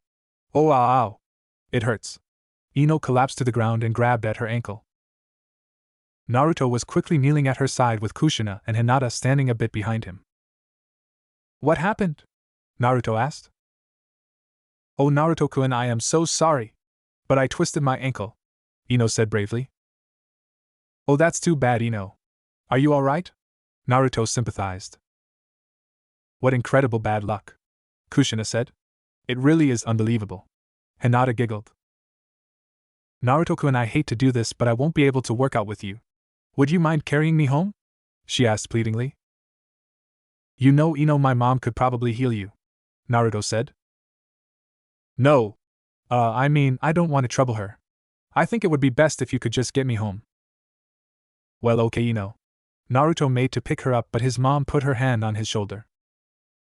Actually, Naruto-kun, as the adult, it's my responsibility to get her safely home, Kushina said. I would really prefer if Naruto-kun carried me, Ino pleaded. I am sure you would, dear. Kushina picked her up. You two continue on, I'll be back in a few minutes. She leapt away without even giving Ino a chance to say anything more. Naruto looked over to Hinata. Hinata-chan, why are you laughing? Oh, no reason, Naruto-kun. She tried but couldn't stop laughing. Listen, Naruto, I'm having a birthday next week. And even though it's troublesome, my parents are throwing me a party. You want to come? Both Naruto and his mom were taken by surprise and stared at him. Did I say something wrong? Shikamaru, Kushina said carefully. Do your parents know you wish to invite Naruto? Of course, he answered without concern. I wouldn't have asked him without being sure my mom wouldn't be troublesome. My folks say that if I want you to come, you're welcome. Naruto looked excitedly at his mom. Mom, can I? Kushina smiled and nodded. Of course, son. She looked to Shikamaru and actually gave him a slight bow. Shikamaru, thank you for extending this invitation to my son. Are you coming in with us, Mom? Naruto asked. Kushina smiled. She had of course escorted her son and Hinata to the Nara residence. No, Naruto-kun, you and Hinata go in and have a good time, I'll be here when you're ready to return. With that she leapt away. They had each brought a gift, and as they approached the front door they could hear the sound of music and the high-pitched laughter of children. As they stood ready to ring the bell, Hinata noticed something. Naruto-kun, you look nervous. I am Hinata-chan. This is the first time I've ever been invited to a friend's house. I mean, except for all the times I stayed at Hyuga. Hinata smiled easily. She found it to be an odd role reversal to be the confident one for a change. I have been to many formal dinners and functions. It'll be fine, Naruto-kun. You have been invited and I know your manners are excellent. I guess you're right. He reached out and rang the doorbell.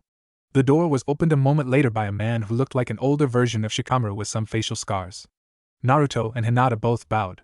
Thank you for welcoming to your home Shikaka-san. His mother had been sure to inform him of the names of both of Shika's parents.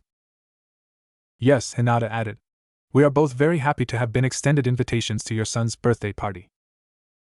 Shikaka gave them both an easy grin. No need to be so formal, you can call me Shikaku. Come on and you are both welcome. They entered hand in hand. Most of their classmates were already there. The girls who were there immediately noticed him entering with his usual Hokage cloak. As the girls swarmed towards him, he tightened his grip on Hinata's hand. Please don't leave me, Hinata-chan. He whispered to her, not wanting to be trapped by a pack of them. Hearing him say those words, she blushed a bit and smiled. I won't leave you, Naruto-kun. Wow, Delona said dreamily. Beautiful. Another girl cooed. So graceful. Ino sighed. Oh, he's not that good, an annoyed Sakura said. Sasuke is a much better dancer. Oh yeah? Ino smirked. How would you even know, forehead? I haven't seen him dance. He said he might dance with me later, Sakura said defensively. Don't hold your breath, Ino said flatly. Stung, Sakura shot back. Oh yeah, Ino pig, well, I haven't seen him dance with you yet. The only one he has danced with is Hinata. I know. Ino frowned. She really wanted to dance with him. Hinata had never enjoyed herself so much at a party. The formal functions she went to as part of her responsibility as the Hyuga heir were always dry, boring, and lifeless. The only parties she had ever attended that she had really enjoyed were Naruto's birthday parties. And this was better because they had never danced before. Dancing had never been a part of those celebrations. But here a space had been cleared in the living room and music was playing loudly. All the girls wanted to dance with him. But he did not really feel comfortable with anyone but her, and so the two of them danced exclusively. And she had discovered he was a marvelous dancer. She knew why, of course. She had watched him train with his sword many, many times. Unlike using kunai or shuriken, a large part of using a sword effectively was proper footwork. The fighting styles were actually called dances, and he had mastered one of them, the dance of the camellia. Watching the way he could move and flow with his sword was beautiful, and those movements transferred well to the dance floor. She had never danced with him before and just loved the shared movement, and the feel of all his attention focused solely on her. As they danced, the song they were listening to ended. The next song was a slow one. The two of them stopped for a moment and looked around. There were 6 other couples dancing. When the song came on, 4 of them decided to leave the dance floor. The other 2 danced close with the boy holding the girl around her back just above her hips. Hinata expected he would want to take a break from dancing. But instead Naruto grabbed her around her hips and pulled her close. Eek. The sound came out of her before she could stop it. Naruto gave her a look of surprise. Is something wrong, Hinata-chan? And no, Naruto-kun. He shrugged and pulled her close like the other 2 couples who were dancing. It took her just a moment to settle down being so close to him, but she slowly did and put her head down on his shoulder. Once she did manage to calm down, she sort of regretted having her big babe coat on. She shut her eyes and just relaxed as they slowly moved in rhythm to the music. She let out a contented sigh. Naruto-kun. Sakura saw the way Ino was looking at the two of them. Jealous much, Ino pig? Ino gave her a nasty grin. Isn't it time for you to go up to Sasuke and get ignored again? Ino looked back at the two of them. Well, aren't they cute, but it won't last. She is not his type. Why are you smiling like that? Naruto asked suspiciously. Like what, Naruto-kun? His mother asked innocently. They had dropped off Hinata and were going up the walkway to the front door. Like you know something? Naruto accused. Like what? I don't know. Kushina patted her son's shoulder. Naruto-kun, really, are you suspicious of your own mother? He looked a bit embarrassed. No, of course not, I'm sorry, Mom. That's all right, son, I forgive you. She opened the front door and they both entered the mansion. By the way, son, you and Hinata made the cutest couple on the dance floor. His mom gave him a huge smile. Mom, you were spying on me, Naruto accused. I prefer to call it protective surveillance. They were gathered in the dojo. After making certain all the students at least knew the basics, Mizuki had told them it was time for them to begin sparring one another. The academy was designed to foster competition. The students were encouraged to develop their individual excellence. Teamwork was also important, of course, and there were team-building exercises as well. But the atmosphere was deliberately kept competitive. All right, everyone, to begin with, we will have the boys fight the boys and then the girls will fight each other, Mizuki announced. Once we have a pecking order of the strongest and weakest in each group, we will begin having the boys and girls fight each other as well. Now I want all of you to fight as hard as you can. Keep in mind that someday you will have to fight for your lives. Do not get into the habit of holding back. I want all of you to do your absolute best. He smiled at all of them. With that in mind, we are not here to deliberately hurt anyone. If someone is hurt during the match, no one will find any fault with that. But please do not strike a fallen or unconscious opponent. If I tell you to stop, do so immediately and take a couple steps back. Also, if you see blood, please halt. As he'd known it would, the last comment got their attention. Most looked just a little bit uncomfortable. Mizuki knew that was good. Up until now, most of them had only sparred with family or friends who held back from hurting them. It was time for them to fight with the understanding that they could be hurt. Time to toughen them up a little bit. Some of them didn't seem at all bothered or worried. Kiba was grinning and looked eager to scrap. Sasuke just smirked, probably thinking no one here was good enough to touch him. Naruto didn't change at all. He had the usual confident look about him. All right, demon, let's test you. Naruto and Kiba, please come forward. The two boys did so and took positions across from one another on the mat. Bow to one another. The boys gave each other respectful bows. Assume a fighting stance. Kiba took up a normal taijutsu stance. Naruto put one foot a bit in front and the other a little behind and out to the side. One hand he held out in front of his face, and the other behind his head near his ear. Kiba sent him a look. What's with the weird stance? It's the starting position for crane style, he replied simply. All right, begin. Eager Kiba ran straight in, trying to launch a strong if slightly clumsy attack. Naruto took a quick sidestep, reached out, and punched the back of his head. Kiba stumbled forward and fell face down on the mat unconscious. The match was ended in less than 10 seconds. Very well done, Naruto. Really impressive. Mizuki gave the boy a big encouraging smile. Naruto rubbed the back of his head and returned the smile. He liked Mizuki-sensei. The girls were standing in a group a bit separate from the boys. They all watched as Naruto walked triumphantly off the mat. Ino sighed. He is so amazing, I so love him. No, you don't, Ino. The girl next to her said. She instantly turned and glared at the girl. What did you say, Hinata-chan? Hinata calmly faced the irate blonde. I said you don't love him.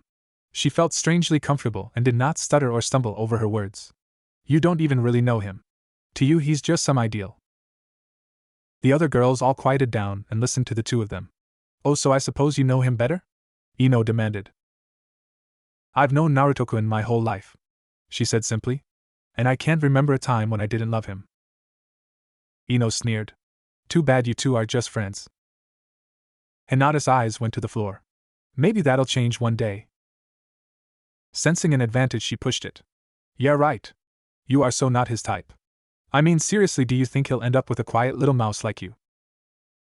Hinata's eyes came back up and she sent Ino a hard look she had never suspected the quiet girl even capable of. I'm not a mouse. I'm a kunoichi and heir to one of the strongest clans in Konoha.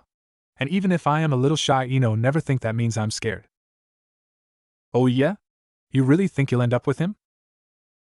I don't know, she said honestly. I don't know if I'll ever be strong enough to deserve someone like Naruto-kun.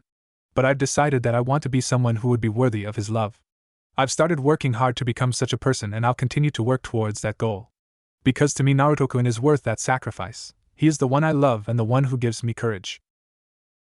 Well, I'm going to get stronger too. And there's no way I'll lose Naruto-kun to you. Hinata shook her head. This isn't a competition. Ha!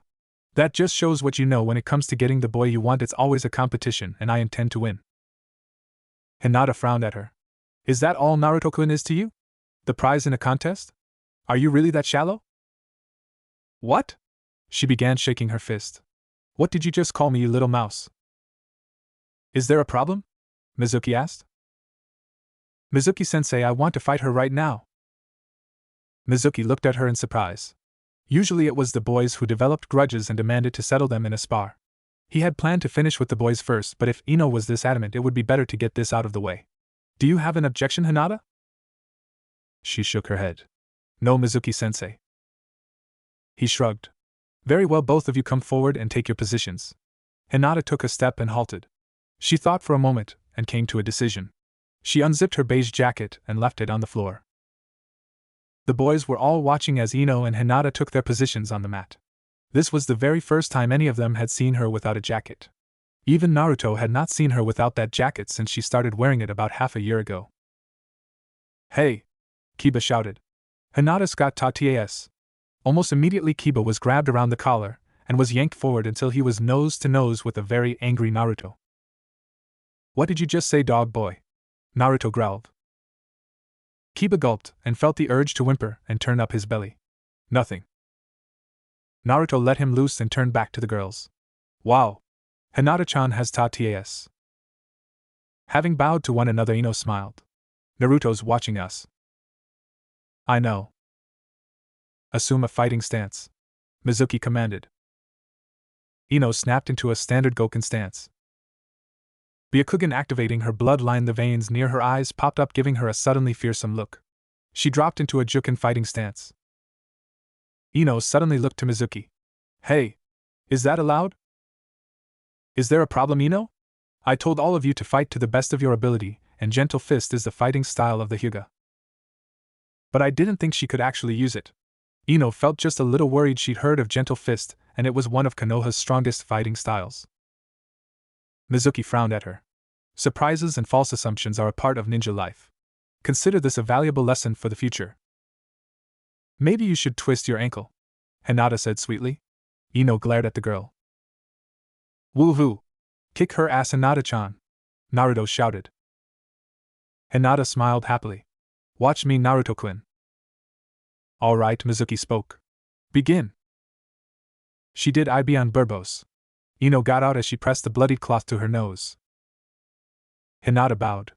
I apologize, Ino. I did not intend to break your nose. Ino glared at her, clearly not believing it. Mizuki shook his head. Hinata, you have nothing to apologize for. Bloodshed is inevitable when there is conflict. He looked at all the boys and girls. Take a good look and get used to the sight. If you become ninja, you will see it often. Ino, go to the medic nin's office. You are dismissed from the remainder of this session. Mizuki got back to the spars. About 20 minutes later, another Chunin instructor arrived and spoke quietly to Mizuki. Mizuki listened and then called out. Naruto.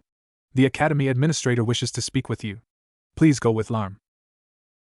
Naruto nodded. Yes, Mizuki-sensei. He followed the Chunin instructor out of the dojo and down one of the halls. Naruto quickly noticed something. I beg pardon, Larm-sensei, but isn't the administration office the other way? Larm shot Naruto a hard look. The administrator wished to speak with you somewhere else. Why? Naruto asked curiously. I don't know, I'm simply following orders. Now come along and don't ask questions. Naruto didn't appreciate the tone but nevertheless followed. They went up to the third floor where the fourth-year students were being taught. As they went down the hall, Naruto noted all the classrooms seemed to be empty. The senior students were all outside doing their physical training. Larm came to a stop and so did Naruto. The Chunin pointed to room 315. The administrator is in there waiting for you. Naruto remained exactly where he was. Well, what are you waiting for? Naruto had a hand on his belt. With one finger he pressed a button there, activating his radio communicator. The microphone was in the collar of his bodysuit, so anything he said would go out so long as the communicator was in the send position. Pardon me, but just why are we here on the third floor standing in front of room 315 again? He asked casually. Larm frowned at him. I've already told you the administrator wishes to speak with you. Yes, but you haven't said why. You are being insolent. Do not keep the administrator waiting. Actually, would you mind asking him to come out and talk to me in the hall? Don't be ridiculous. Now get in that room right now or you will be in a great deal of trouble. Naruto looked at the man's eyes. He saw fear and a mounting panic there. He saw a bead of sweat run down the side of his face. His eyes twitched nervously toward the door. You're lying, Naruto said quietly. In an instant he was dodging and pulling his sword out as Larm threw a pair of kunai at him, and cried out. The door to the room opened and 4 men came out, all of them holding knives. Larm launched himself forward with a kunai in each hand. Naruto was on his feet and began the dance of the camellia. He took advantage of his height. He slid forward underneath his opponent's kunai strike. He drove his sword up and in with all his might, aiming for the zipper that was in his Chunin vest. The sword struck and with savage might he drove the blade all the way through. Larm cried out as he was skewered. Naruto yanked his sword back out again and took a couple steps back as the Chunin pitched forward, dead or soon to be dead. His blood was spreading away from him. The 4 men who had come storming out of the room all came to a sudden halt at the sight they were confronted by. Their Chunin ally lying still on the floor in a pool of his own blood. Meanwhile their intended target was standing there with a bloodied sword eyeing them with a frightening calm. Is something wrong? He asked pleasantly. It's a little late for second thoughts. The men all looked at each other, clearly frightened and unsure of what they should do. Well, if you really want, we can just stand here and wait another minute and a half for my mom to arrive. As he'd known it would, that settled them. They rushed at him with a shout, waving their knives about. He waited for them like a wolf waiting for some rabbits. It took 4 sword strokes and 2 steps to deal with them. It's over, Mom. He switched the communicator to receive. Naruto, are you all right? His mother's panic-stricken voice came over the link. I'm fine, Mom, he assured her. Are you still near room 315? Yes, Mom. Stay there. I'll be with you in just a minute. Okay, Mom. He switched off the radio. Now he could try and slow down his heartbeat. He looked down at the bodies of the 5 men he had slaughtered. As he took out a rag and started leaning his sword, he wondered why they hated him so much. Naruto. Kushina turned the corner of the hall and saw him. He looked back at her and spoke in an eerily calm voice. Hi, Mom. Then he turned back around. He was looking at his handiwork. 5 men were scattered along the floor in front of him, their blood still flowing out and growing into a larger and larger pool. She ran up to her son and took him in a fierce embrace. Are you all right? Are you hurt? He slowly shook his head. I'm fine, Mom, not a scratch on me. When she let go of him, he stood where he was and continued to look at the bloody scene. She understood. Carefully taking his face in her hands, she turned him around so his back was to the men. Naruto, you did what you had to, what I have trained you to. If you had not done what you did, these men would have gladly killed you. You have nothing to feel ashamed of or guilty about. She spoke to him gently. He nodded. I know that, Mom, I do. And when I was doing it, I was fine. It was just like training. I didn't see people, I just saw targets, and I hit the targets. But now he gulped and looked down ashamed. I understand, Naruto-kun. To be shinobi is a hard thing, and to be forced to be one so young is even harder. In many ways, son, I wish you could have a different life. But for you, Naruto-kun, there is no choice. You must walk the path of the shinobi. What did you say your sensei's very first lesson was? He looked up again. She was not surprised to see some tears there. Iruka-sensei said that the path of the shinobi was the path of death and glory. That we must always be ready to kill or die to protect our village. That is what it means to be shinobi. He sighed. It's the same thing that you and Nizan have told me. I understand it, it's just. The reality is never how you imagine it to be, she said simply. She gently wiped his tears away and smiled at him proudly. Taking a life should never be done without cause. When we kill, we do so in self-defense or in the service of our village. That is what separates us from common murderers or bandits. So long as when you acted is under one of those two circumstances, do not doubt that your actions are just. Does it get easier? He asked. She nodded. It does. In time you will learn to simply kill and not feel. He shuddered a bit. That sounds horrible. She slowly nodded. In a way it is, but Naruto-kun, do you want to feel this every time you are forced to kill? Could you bear it? Kakashi and I have both killed many in our times, and I think we are both good people with good hearts. But if we could not turn our heart off when we needed to, we would go mad. He looked at her unhappily. You turn your hearts off? Kushina nodded. We learn not to feel at those times. It is the only way to do it and stay sane. Mom, it sounds kind of inhuman. It is, son, but if you are a shinobi you cannot always afford to be human. She hugged him again and kissed him. Do not misunderstand me. I do not mean to deaden your heart all the time, for that is just as bad as feeling too much. Be human, love, laugh, and even cry when your heart tells you to. But learn to be only shinobi when the time calls for it. Naruto looked at her and slowly nodded. I think I understand. Good. She took a hold of his arm and led him away and down another hall out of sight of what had happened. She took on a fierce look. Let's go find your sensei who was supposed to be watching out for you. His mother had been absolutely livid that her son had been attacked at the academy by an instructor. She had demanded that Mizuki be discharged for incompetence for allowing her son to go to an assassination attempt. But Naruto had defended his sensei, pointing out that all Mizuki had done was agree to a reasonable request from a fellow instructor. Kushina had then demanded she be allowed to remain in the class to watch over him. The Hokage explained that he could not allow such an extreme disruption to affect an entire class.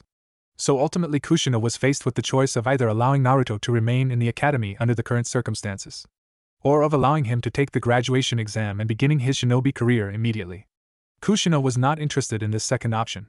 Not only because she wanted him to continue to build more friendships, but because she wanted to delay his becoming a ninja as long as possible. As dangerous as life in Konoha was for him, she knew the danger would only increase once he began going on missions to foreign countries. She wanted him as strong and ready as possible before that day came. So in the end Naruto remained in class.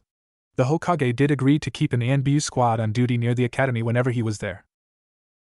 Kushina was not the only parent upset by the attack. Most of the other parents were also irate and, not surprisingly, blamed Naruto for being the cause. Most of the parents petitioned the Hokage to have Naruto removed from the class. The Hokage refused to punish him for being attacked while on the academy grounds. The parents then demanded that their children be placed in a different class.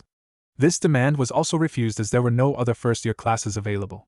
The Hokage did agree that the students could be pulled out and allowed to repeat the opening course the following fall.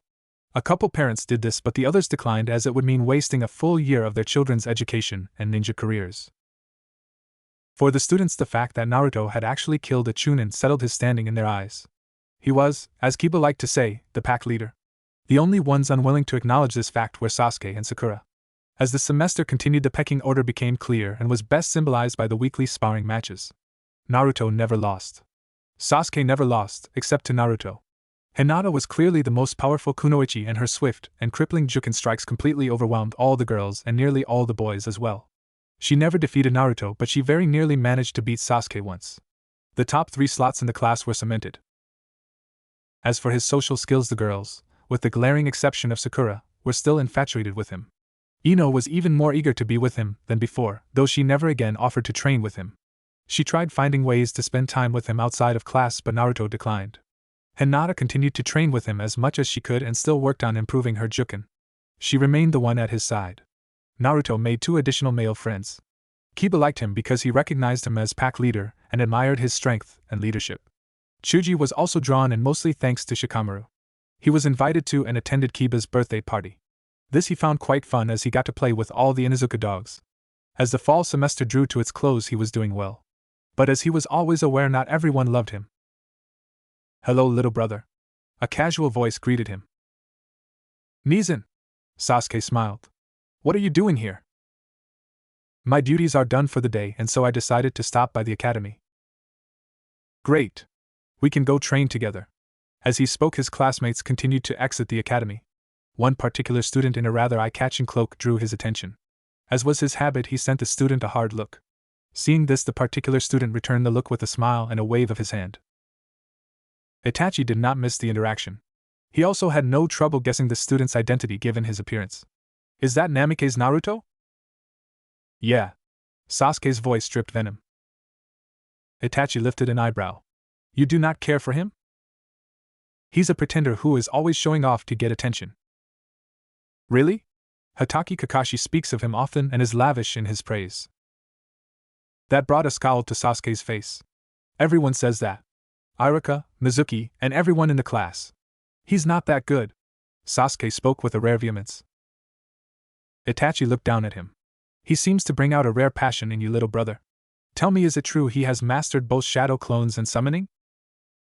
"Yes," Sasuke said flatly. He didn't like remembering how the little pretender had shown him up on the very first day of class. "Can we stop talking about him now?" "Wait here a moment." "Nizan, where are you going?" "I think I would like to meet him," Itachi replied. Sasuke could only stand there and watch as his revered older brother went over and talked to the little pretend Hokage. "Pardon me," a polite voice called. The 4 of them had just been leaving the academy grounds. Kushina brought them to a halt. The ninja approaching was vaguely familiar. "You're Uchiha Itachi," Kushina said carefully. She did not have a good opinion of the Uchihas. Naruto seemed to have developed a strong dislike for Sasuke, though he refused to share any details with her. And she had never forgiven Fugaku for being the one leading the baying for Naruto's blood. "I met you once at the tower." "I remember." He offered her a slight bow. But then who could forget meeting the famed Namikaze Kushina? The 2 of them eyed one another warily and with a mutual respect. They had much in common. They were both powerful shinobi who took pride in their uncommon skill. They also shared the basic ANBU philosophy of doing whatever it took to get the job done. But there was one core difference between them. Itachi sought out personal excellence with a calm detachment. He deliberately attempted to deaden, or otherwise ignore his emotions. To Itachi, feelings were detriments, they were obstacles to be overcome so that one could learn what one was truly capable of. Kushina was in that respect his opposite. She used her brain to set her strategy and figure out the best way to achieve it. But it was always her heart that guided her steps. Everything she had done, everything she had endured had been for the sake of love, her love for her husband and later her son. To Kushina, her emotions were her reason for being and what gave her life meaning. Perhaps sensing what they had in common and what they did not, they stood there eyeing each other like a pair of lions in a cage. "And how can I help you, Itachi?" Kushina asked cautiously. Actually, he lowered his gaze. "I wanted to meet your son." "This is Naruto?" Itachi's interest in her son gave her a small chill. She stood directly behind him and placed a hand on each shoulder. "He is, Naruto. This is Uchiha Itachi. He is Sasuke's older brother, the heir to the Uchiha clan, and an ANBU captain." Naruto nodded to him respectfully. "I am pleased to meet you, Itachi-san." "I am also quite pleased to meet you, Naruto." He tilted his head. "May I call you Naruto-kun?" Naruto shrugged. "If you like. Does that mean I can call you Itachi-kun?" He gave a single nod. "You may. Tell me, might I take a closer look at you?" That was a very odd request, but Naruto nodded. "All right." Itachi went down to one knee and put his face on Naruto's level and about 2 feet away. He shut his eyes for a moment. When he opened them again, his pupils were both red. "The Sharingan," Naruto said. "You've seen it before." Itachi sounded a little surprised. "Where?" "Kakashi Nizan showed me his." Itachi nodded. Yes, that would make sense. Why are you looking at me with your Sharingan? I'm not performing a jutsu or anything. Naruto felt just a little bit like squirming. Whenever I use my Sharingan, I always feel like I can see more clearly. I am curious to truly see you. What do you see? Naruto asked, a bit interested. Itachi tilted his head a bit. A mystery. He paused a bit. Sasuke does not like you. Naruto frowned. I don't like him either. I think he's an arrogant jerk. Naruto, Kushina scolded. That is quite all right. I find his blunt truthfulness refreshing. Itachi sent him a sliver-thin smile. Too many people only speak the truth when it is convenient. It speaks well of you that you can speak it even when it is not so. Though you will need to learn when to speak and when to say nothing at all. Tell me something, Naruto-kun. Do you know why so many people in this village hate you? Both he and Kushina stiffened a bit. Why are you asking him that? Kushina asked frostily. I have always been curious why the son of Konoha's greatest hero should be so despised by so many. I have always found that fact to be an enigma. I suspect that there is a reason. I have asked my father and others, but no one would give me any information. I don't know why people hate me. It has never made any sense to me. I've just kind of come to accept it, Naruto said. Itachi lifted his gaze a bit to look at Kushina. And you, Kushina, do you know why your son is hated by those his father saved? Kushina glared at him and tightened her grip on her son's shoulders just a bit. Did Itachi know? How old would he have been on that night? 8? 9? Would Fugaku have told him the truth before the Sandaime passed his law? She couldn't very well ask him directly, and she damn well wasn't going to ask Fugaku.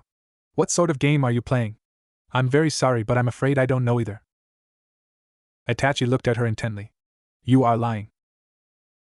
Naruto looked at her. Mom? Damn you. Itachi, are you actually calling me, Namake's Kushina, clan head of the Namake's, a liar? A little bit of threat lay underneath the words. Yes, he said calmly. He looked to Naruto again. As you can see, Naruto-kun, telling inconvenient truths is indeed uncommon. If you think I will remain here and be insulted by you, Itachi, you are sadly mistaken. We have wasted enough time. Let's go. She quickly got them moving while keeping her hold on her son. Goodbye, Naruto-kun, I am pleased to have met you. Naruto sent him back a confused look but said nothing. Naruto waited until they had returned home and he and his mother were alone. Mom? He spoke in a small voice. Yes, dear? He took a deep breath. Why do people hate me? She looked at her son and tried not to show the panic she felt. Dear, you've heard me tell Itachi I didn't know. Mom, I saw your eyes, you were lying. He paused. And I can see you're lying now. I taught him too damn well. She felt a certain melancholy pride that her son was not someone who could be easily fooled. Well, by adults, he still needs to work on reading 8-year-old girls. She looked into her son's eyes. She could see his confusion and panic. He's not ready yet. She took a deep breath. Son, have I ever done anything to put you in danger or hurt you? He looked shocked. No. Of course not. She knelt down before him and put her hands gently about his face. And you know that I love you, don't you? Yes. Mom, of course I know that. She nodded. Son, do you trust that whatever I do to try and protect you? That I always act in what I think is your best interest? He nodded vigorously. Yes. Then I am going to ask you to trust me now. Please don't ask me any more about this. When the time comes, I will explain everything, I promise. Why was she so nervous? That was not something he'd seen in her face often. She'd made a promise to him, though, and he knew he could trust that. All right, Mom, I'll trust you to tell me when you think the time is right. Thank you, dear. She pulled him into a hug and gave him a big kiss on his cheek. Obviously relieved. Naruto trusted his mother absolutely. But she taught him to look underneath the underneath. He couldn't help but wonder why she'd been so relieved at not telling him. What could be that bad? They had just about reached their home in the middle of the Uchiha compound when Itachi finally broke the silence. You've been very quiet, Sasuke. Normally you'd be pleading with me to train with you. It never does any good, so why bother? Sasuke said bitterly. Itachi looked him over. Does it bother you that I spoke to Naruto? No. Itachi sighed. If you truly intend to be a ninja, Sasuke, you will have be far better at deception. Maybe you can give me some lessons on that after you get done hanging out with that pretender. Sasuke hurried inside, not really wanting anything more to do with his Nizen at the moment. Itachi watched him hurry inside. Interesting, he said softly. At the end of the semester they received their grades. And as was traditional, along with the grades they received their class rankings. I am so proud of you, Naruto-kun. Kushina grabbed her son and began planting kisses all over his face. Mom, stop. Naruto tried to sound indignant, but she couldn't miss that very happy smile. My son, top in his class, I am very, very proud of you. I'll tell you what, let's celebrate. Is there anything special you'd like to celebrate your achievement? She saw his face light up and his mouth open. Not a katana, ask for something else. But why can't I have a katana? He whined. Because you're not ready for one, Kushina said plainly. When will I be ready? When I say you are. He crossed his arms over his chest. Stingy. She shook her head. You're not getting a katana, son, pick something else. Well, can I have some of your special ramen? She hugged him and gave him 3 or 4 more kisses. Now that you can have. I'll go ahead and make you all the special ramen you can eat. Sasuke stood before his father as he looked at his son's academic report. History second. Codes second. Math second. Taijutsu second. Weapons second. Endurance third. Sasuke flinched at the very slight inflection his father added to that one word. Overall standing, second. Fugaku looked down at his young son. You disappoint me.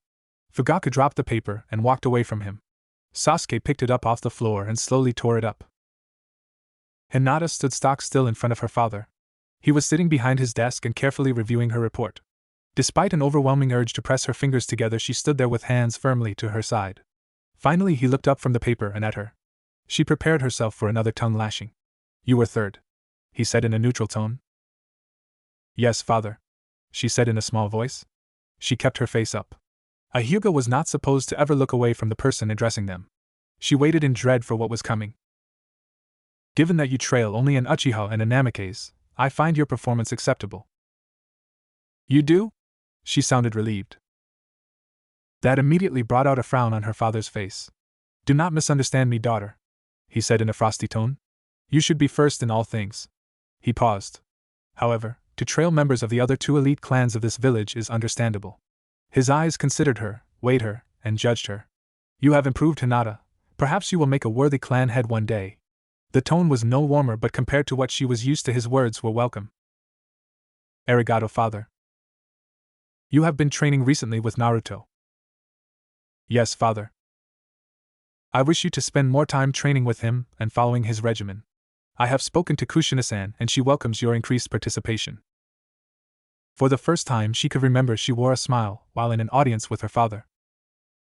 The next morning Sasuke was on the asphalt outside the academy waiting patiently. He watched as Kushina and Kurenai delivered the pretender and his pet Hyuga.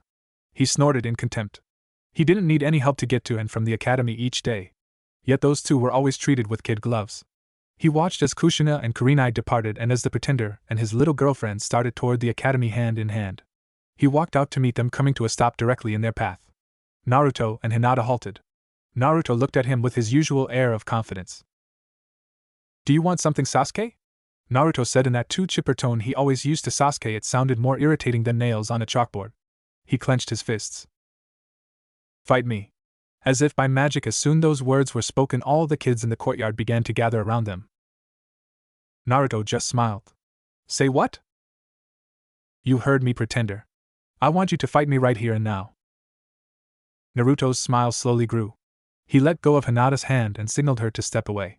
She looked at him a bit worried but did so and joined the circle of kids who were eagerly anticipating a fight.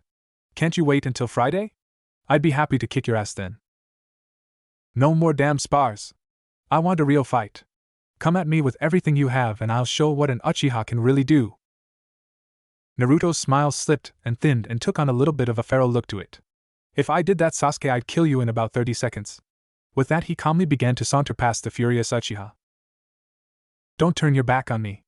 On sheer instinct Sasuke pulled out a kunai and launched himself at Naruto's back. Naruto felt killer intent and acted on his own instinct. Swinging back around he caught Sasuke's wrist with the kunai in it. With a hard twist he snapped it, and the kunai dropped from the hand. Sasuke's rash move gave his body momentum. All Naruto did was add to it by pulling him forward. He stuck one leg out and tripped him, sending the proud Sasuke spilling to the ground. Immediately he twisted about to get back to his feet. He froze at the sight and feel of Naruto's blade at his throat. He could also feel Naruto's killer intent. Naruto was standing over him. Looking down, Sasuke was the only one with a clear view of Naruto's face. He bit down to keep from gasping. Naruto's eyes were red and slitted like some animals. Given the angle of his face, Sasuke was the only one who could see it. "Don't ever attack me again, Sasuke." Naruto's tone was low and fierce and very, very serious. "I'm not like you. I don't have time for stupid little playground brawls. When anyone attacks me for any reason, my sword comes out. And when it comes out, it draws blood. If you ever attack me again, Sasuke, you had better really mean it, because I might not be able to hold back. And while I have your full attention, let me explain something to you. I don't give a damn that you're an Uchiha. As for you proving what you're capable of, I can tell you what that is, second best. As long as I'm here, that's all you'll be, Sasuke, so get used to it." He finally put his sword up. As Sasuke watched, his eyes again became blue. He was sure that no one else had noticed. Even Naruto didn't seem to have realized it. With the thought, Naruto ran his left palm over his blade, slicing it open. He quickly wiped off his own blood and holstered his sword. With that, he walked off towards the classroom. Sasuke lay there defeated and humiliated, with virtually the entire class to bear witness to it. The entire class and a few more. Itachi saw the little encounter and nodded his head in approval. His foolish little brother had initiated an encounter with a foe that had beaten him regularly. He had done so expecting to win merely because he had Uchiha blood. That was typical of the attitude of the entire clan. They had given up trying to achieve individual excellence, and instead relied on the comforting thought that they were superior merely due to birth. Such arrogance was dangerous and led to the sort of disaster his little brother had just encountered. Now Naruto was different. He came from a great clan and had excellent blood as well. Yet Naruto refused to be satisfied merely with his legacy. He pushed himself mercilessly to achieve power and gain greater skill. He was too passionate. Like his mother, he had never come to understand that emotions only fostered weakness. Yet his drive to succeed was truly impressive. "You are very interesting, Naruto-kun." Kushina smiled. For once, her habit of performing protective surveillance had yielded something interesting. Sasuke was still a child trying to fight a playground fight. Naruto was becoming a ninja and fought like one whenever he was attacked, regardless of the circumstances. He'd also had sufficient self-control not to kill the pompous little Uchiha. Once he was inside, she finally headed home well pleased. "He is so cool," Ino practically shouted, and the other girls all agreed. Hinata was by his side and looking at his left hand. "Naruto-kun, why did you hurt yourself?" He gave her a comforting smile. "Oh, it's an Uzumaki clan tradition that once a sword is drawn in combat, it cannot be holstered until it has drawn blood." He chuckled. "And as tempting as it was, I didn't think it would be a good idea for me to cut that second best." "But you've hurt yourself," Hinata said worriedly. He continued to smile. "Don't worry about it, Hinata-chan. I always heal fast. By the time we get to class, my wound should be closed up." And sure enough, as they were sitting down a couple minutes later, he showed her his left palm was no longer bleeding and almost completely healed. Hinata was glad his hand was all right, but she wondered about something. "Naruto-kun, you shouldn't be able to heal that fast without using a medical jutsu." Naruto just shrugged, not worried about it. "What can I tell you, Hinata-chan? I've always healed fast." Hinata considered that. "Naruto-kun, do you think you might have a bloodline limit?" He looked at her, intrigued by the thought, but shook his head. "Nope, there are no bloodline limits in either the Namikaze or Uzumaki clans." Hinata nodded and let it go, at least for now. Iruka looked out at the class as they took their seats. There was quite a bit more conversation going on than usual. He noticed that Sasuke was the last one to arrive. To his surprise, a few of his students were pointing to him and seeming to make some jokes. Sasuke sat down and pointedly ignored the attention he was receiving. "All right, class, settle down please. I have an important announcement to make before we begin." He waited a moment for the kids to finally quiet. "All right, class, I have permission slips that all of you will have to bring home and have signed." "What are they for, Iruka-sensei?" Sakura asked. Iruka gave them all a smile. "This weekend you will be going on your first field trip. We will be conducting a 2-day survival exercise in the woods outside the village." "We're going outside the walls?" Kiba said excitedly. Iruka nodded. "Yes, we will, though it will only be a short distance away." "Sounds troublesome." Shikamaru lifted his head from his desk. "Can't we just do this at one of the village training grounds?" Iruka frowned at his worst student. "No, each of you will be placed in a separate section of forest and expected to find water, food, and shelter for 48 hours. None of the regular training grounds are large enough for our needs." None of you need to be concerned. Though we will be outside the village walls, it will be quite safe. The man looked at the picture on his desk. The picture was about 15 years old. It showed him standing beside his son. They had both been ninjas of the village hidden in the rock. The picture had been taken to celebrate his son's promotion to Chunin. He could still remember how proud he'd been of Hideki. The boy had always made him proud. Then 2 months later he died at the hands of the Yellow Flash. Now he was slowly becoming an old man with no son to carry on the family name. The Motosuo clan would end with him. Well, the Yellow Flash had died more than 8 years ago. But the hatred and need for revenge hadn't. Nothing he could do could bring Hideki back. Nothing he could do would cause pain to Namikaze Minato, who was beyond all earthly retribution now. But his hatred demanded that someone suffer. How sure are you of this information? He asked his assistant. Our agents in Konoha confirm it. It seems reliable. The man behind the desk nodded. All this would cost him was money, and he had plenty of that. I want a 2-man ANBU squad sent out. The assistant shook his head. I'm afraid ANBU are not permitted to perform foreign missions unless they are at least of A rank. This has received a ranking of B. We can send Yuzuki and Grella, they'll do it. The mission is Herbie upgraded to A rank. But sir, we haven't had the funds cleared to pay for an A rank. The older man frowned at his assistant's small-mindedness. I'll make up the difference myself. His assistant stared at him. Typical bureaucrat, he could never understand why anyone would want to go outside the rules. Well, sir, if you're really willing to pay it, I suppose we can assign them. The assistant paused a bit. But sir, if I may ask, why bother? The target isn't even a ninja. He's just an academy student. Hiring ANBU to deal with him is a bit like hiring a master thief to pick up a wallet lying on the ground. I know he's a student. He also has the blood of a Hokage in his veins. Not to mention he is reputed to have mastered shadow clones and summoning. Sir, that is a ridiculous rumor, and likely to be nothing more than some child's wild imagination. He is reported to have killed a Chunin single-handedly. Is that also imagination? No, sir, that was definitely confirmed, but perhaps he was lucky. Well, he can have all the luck Kami is willing to share. Against those two he won't stand a chance. For that I'll pay any cost. His assistant sighed. I will do as you say, sir, though I don't understand it. Ever have any children, Fuji? No, sir. I won't bother trying to explain it then. Survival exercises. Kushina looked at the permission slip unhappily. Yeah, Mom. This will be my very first time going outside the village walls, he said excitedly. No. What? I said no, Naruto-kun, you aren't going, Kushina said simply. But everyone else is going. She lifted an eyebrow.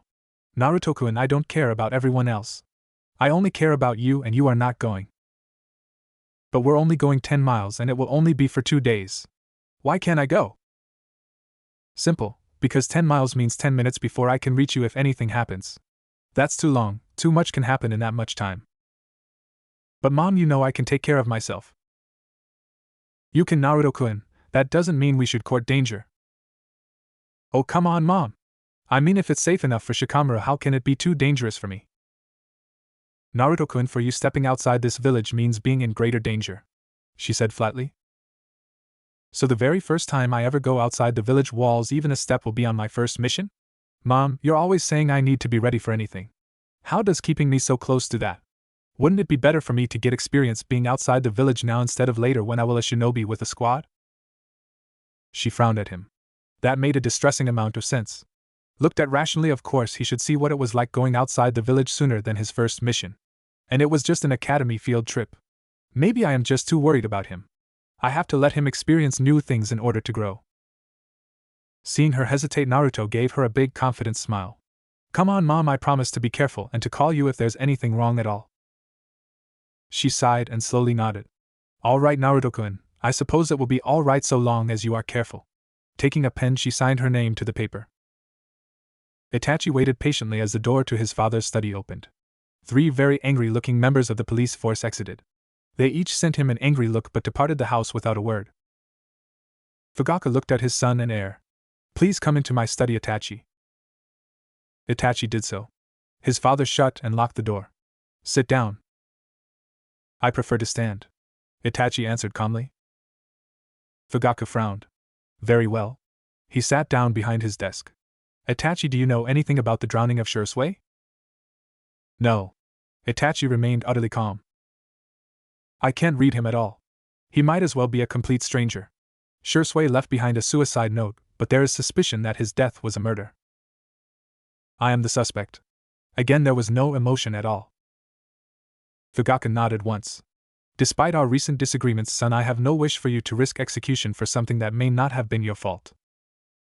Itachi eyed him intently. You are not certain of my innocence. You believe I may indeed be his killer. It was not an accusation, just a statement. I do not know what to believe. Your behavior recently has been erratic. Shursui had been assigned to follow you. Last night when he was killed, you were the only clan member not attending the formal meeting. Thus you are the only clan member without an alibi for the time of Shursui's death. Itachi frowned slightly. And only an Uchiha could possibly manage to kill another Uchiha? He shook his head. That sort of circular logic is what is reducing this clan to idiocy. Fugaku frowned. It is statements like that which have made people wonder about you. You are the pride of the Uchiha clan and its most powerful member. Why must you constantly insult and degrade the clan and the immense value of Uchiha blood? Because you all insist that being an Uchiha is the end point rather than a starting point. We should each seek out our own path and seek to accomplish as much as possible. This self-assurance we are mired in erodes individual initiative and drive. Fugaku shook his head. Uchiha blood is the best in the entire world, never mind Konoha. There is nothing wrong in being proud of the fact and acknowledging it. He sighed. But that is not important now. What is important is the fact that you are under suspicion. I have used my influence to have the police to agree to a short delay in the proceedings while they gather more evidence. But you have no more than a few days. He brought his hands together before his face. I think it would be best for you to leave the village. Itachi stared at his father for a moment. You wish me to become a missing nin? His voice was dead and empty. For a few years only. After which I shall arrange a pardon with the Hokage. He leaned back in his chair. If you will perform one service for me prior to leaving Konoha. Who do you wish me to kill? Itachi did not mean that as a joke. Fugaku did not take it as a joke. Namikaze Naruto. Itachi lifted one eyebrow. You want me to kill the Namikaze clan heir? And you expect me to believe that once I do so you will be able to arrange a pardon for me? Itachi allowed just the tiniest bit of mockery to lace his words. Once Naruto is dead, no one will regret it. Except his mother. Itachi pointed out. Once Naruto is gone, she won't last very long. Fugaku spoke with a grim certainty. Itachi eyed his father with a hint of interest. Indeed, you do realize you are speaking of exterminating one of Konoha's greatest clans? I think destroying this clan would be a benefit to the entire village. I shall remember you said that. Itachi promised. Kushina is not your concern. Will you do as I ask?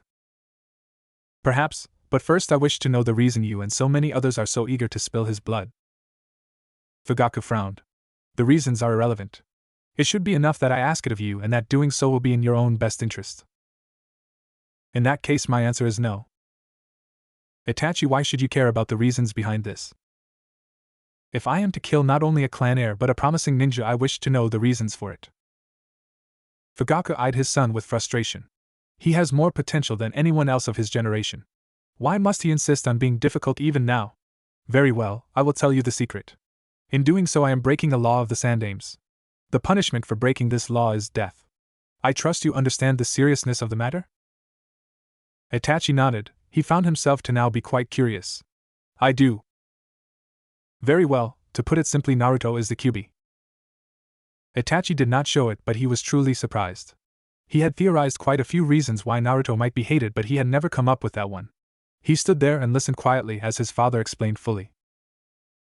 And so that is why Naruto is hated, and why killing him is a service to this entire village. Once he and his bitch of a mother are dead and buried, you will be welcomed back with open arms. Now then, will you do as I ask? Itachi frowned slightly. I have never heard of any evidence of demonic possession in his behavior.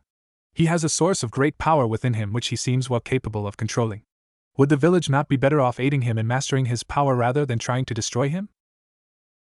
His father stared at him. I have to remind myself that while I and others of our clan were out fighting that monster, you were safe here in the village. If you had ever seen the nine-tailed fox, you would have no doubts about killing it while there is still time. Now will you do as I ask? Itachi considered it. Perhaps. His father shut his eyes and ground his teeth. Even now, With the future of the village and your own life at stake, you insist on being difficult. I am not attempting to be difficult. The simple fact is I have not decided whether or not to kill him.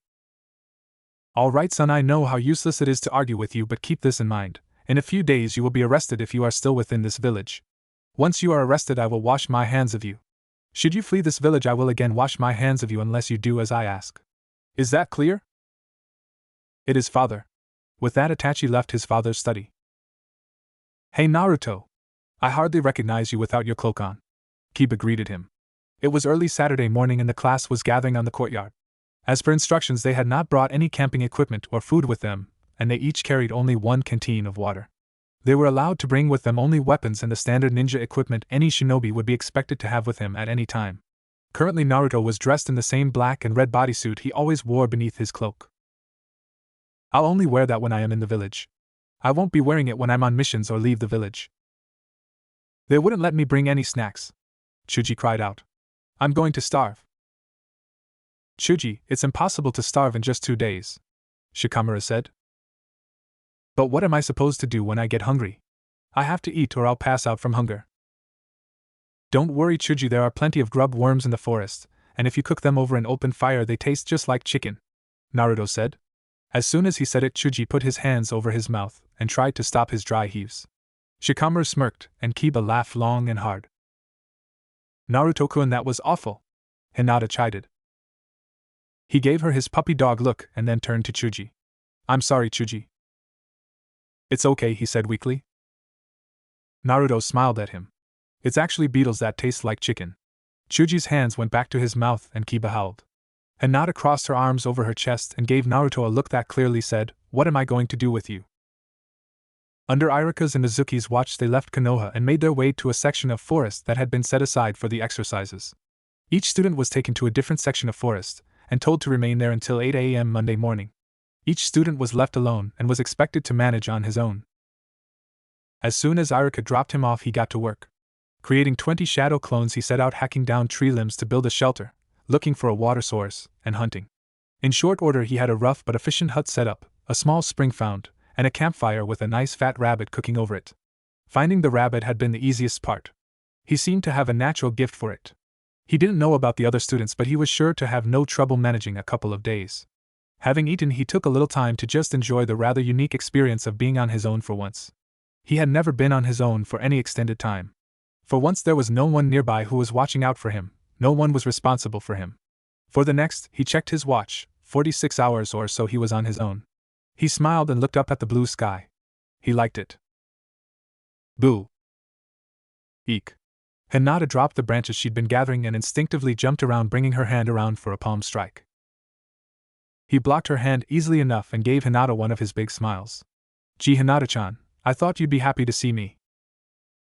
Naruto-kun, what are you doing here? He shrugged. I was bored and I wanted to see you. But how did you find me? He smiled and rubbed the back of his head. Oh, well, I just searched the area until I spotted you. By the way, I'm about 4 miles that way. She stared at him. Naruto-kun, you can't be here. Why not?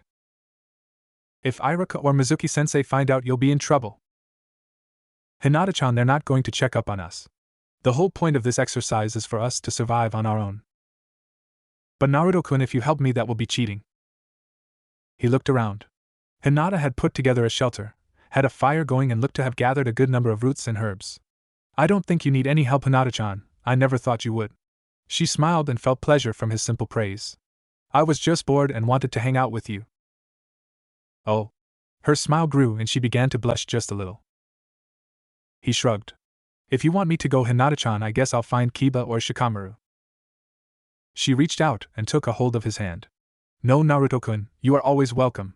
He smiled and relaxed the way he always did around her. He got back to his own camp a little more than an hour before sunset. He rebuilt the fire and found another rabbit for dinner. After another tasty meal, he watched as the sun set over the forest. It had been one of the best days of his whole life. And as he stood there looking at the setting sun, he felt the tiniest bit of a chakra signature behind him. Casually, he put one hand in his belt by the switch for his radio communicator. He slowly turned around. Seeing who was there, he pressed the button down into the send position. Hello, Itachi-kun. Hello, Naruto-kun. a calm voice answered.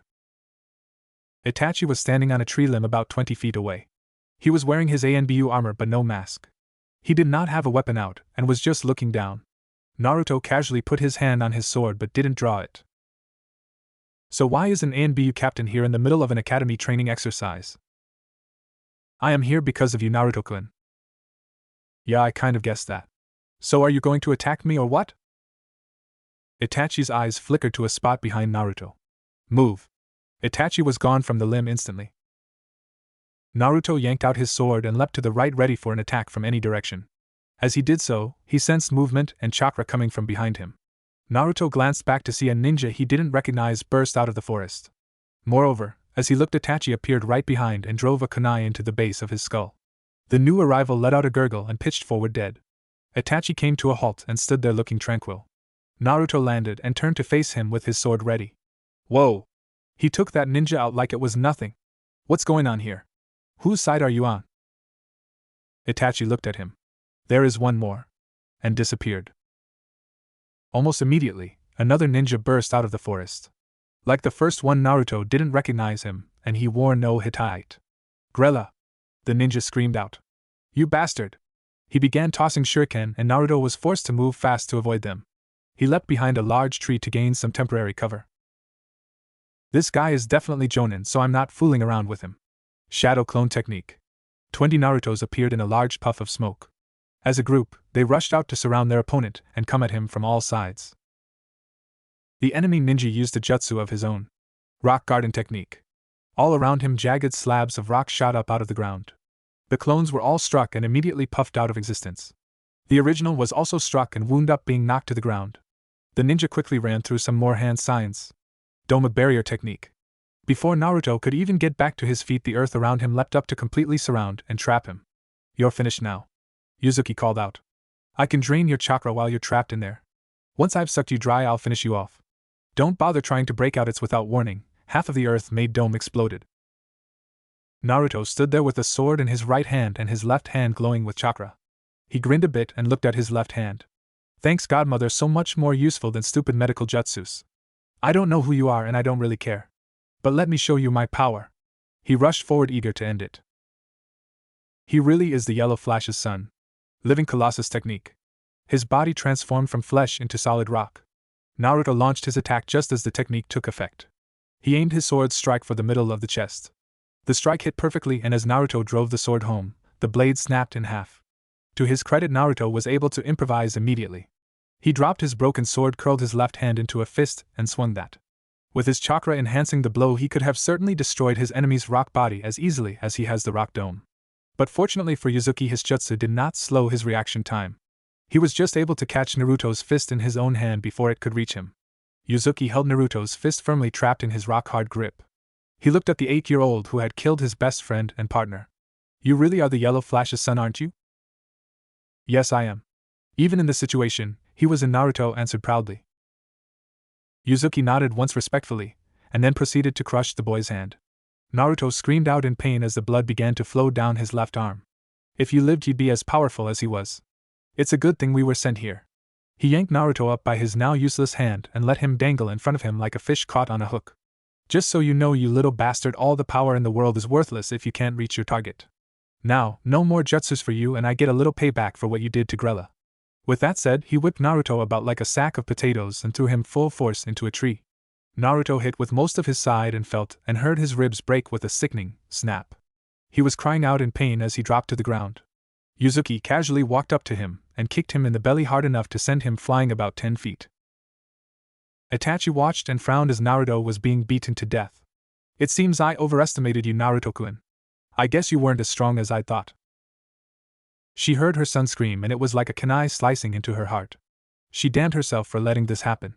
She damned herself for not being able to do anything but listen as her poor boy was being killed. She was more than halfway there, but her fear told her there was no hope. Naruto wasn't fighting anymore, he was just being beaten. That sick bastard Itachi was just playing with him, and it couldn't last long. Not long enough for her to save him. Her son howled and she screamed out in pain as well. If he died, if she lost him because she had let him go on this stupid exercise, she would find and kill Itachi, and then she would kill herself. She couldn't stand to live without her poor son. Yuzuki held the boy up at arm's length and looked him over. His nose was smashed, and his face covered in blood. His left arm was broken, left hand smashed. From the way he was struggling to breathe, all his ribs were probably broken, and he thought the right leg was broken too. Every breath was an agony for the boy, yet he was still able to look up at him and speak. Who are you? An enemy of your father's, that is all you need know. You haven't suffered enough for what you did to Grella, but if I did this to you for a year it wouldn't be enough, and I don't have all day. He put one hand around Naruto's throat. Now before I end this I would like to hear the son of the Yellow Flash beg me for mercy. Beg? Yuzuki smiled. That's right. Beg me to spare you. Beg like the pitiful dog that you are. He began to squeeze. Better start begging before it's too late. He knew he was about to die. He felt a great deal of fear, a lot of regret, and even some shame. However, as the hand began tightening around his throat, what he felt more than anything else was anger. Anger that his life was ending now, like this. Anger that he was being denied the chance to achieve his destiny. Anger at what he knew this would do to his mother and to Hinata-chan. It can't end like this. I can't just die here like this, for nothing. No! No! No! And as his anger became white-hot, he felt something deep inside him come to life. Yuzuki watched as the boy's eyes turned from blue to red. Despite the situation, he hesitated for just a moment. What are you? And it was that momentary hesitation that killed him. For as he stood there he saw red chakra begin to flow around the boy and he felt an evil and malevolent power coming from it. What the hell are you? He squeezed his hand, but the red chakra was now between it and the boy's neck. Naruto looked at him with hatred and screamed his answer. I'm a future Hokage. And until I become Hokage I will never die. Acting on pure instinct, he reached out to grab his attacker and the red chakra bent to his will. A gigantic paw flowed out from around him and clutched around the ninja's chest, lifting him roughly about 20 feet into the air.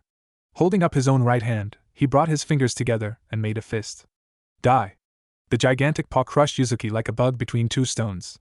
Yuzuki's body exploded into a shower of rock which reverted to flesh and became a shower of blood and meat. Seeing what he had just done, he smiled and was glad to have killed him. With the threat now removed, though, his anger bled away and the chakra did as well. When the red chakra left him, he collapsed to the ground broken and powerless. Mom! He whispered, too beaten to do more than that. She'd heard him scream out that he would never die until he was Hokage. Heard him command that Itachi die and then silence, nothing at all. Then she'd heard him call out to her.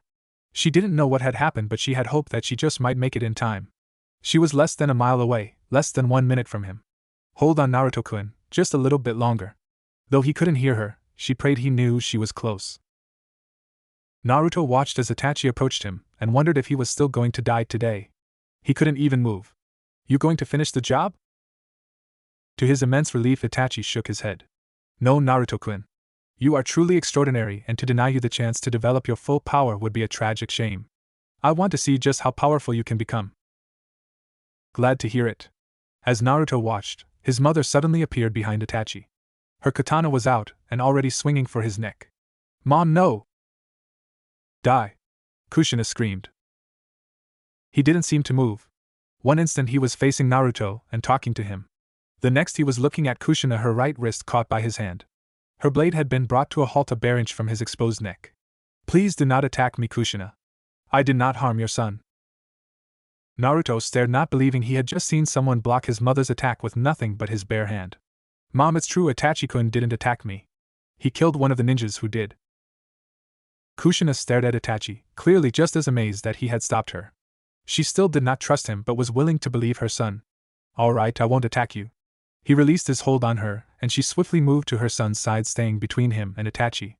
Her blade remained up and ready. I thank you, Itachi said politely. If Naruto says you helped him, then I believe it. Kushina eyed him warily. But I would still like to know what you were doing here in the first place. The explanation is simple. I was ordered by my father to assassinate your son.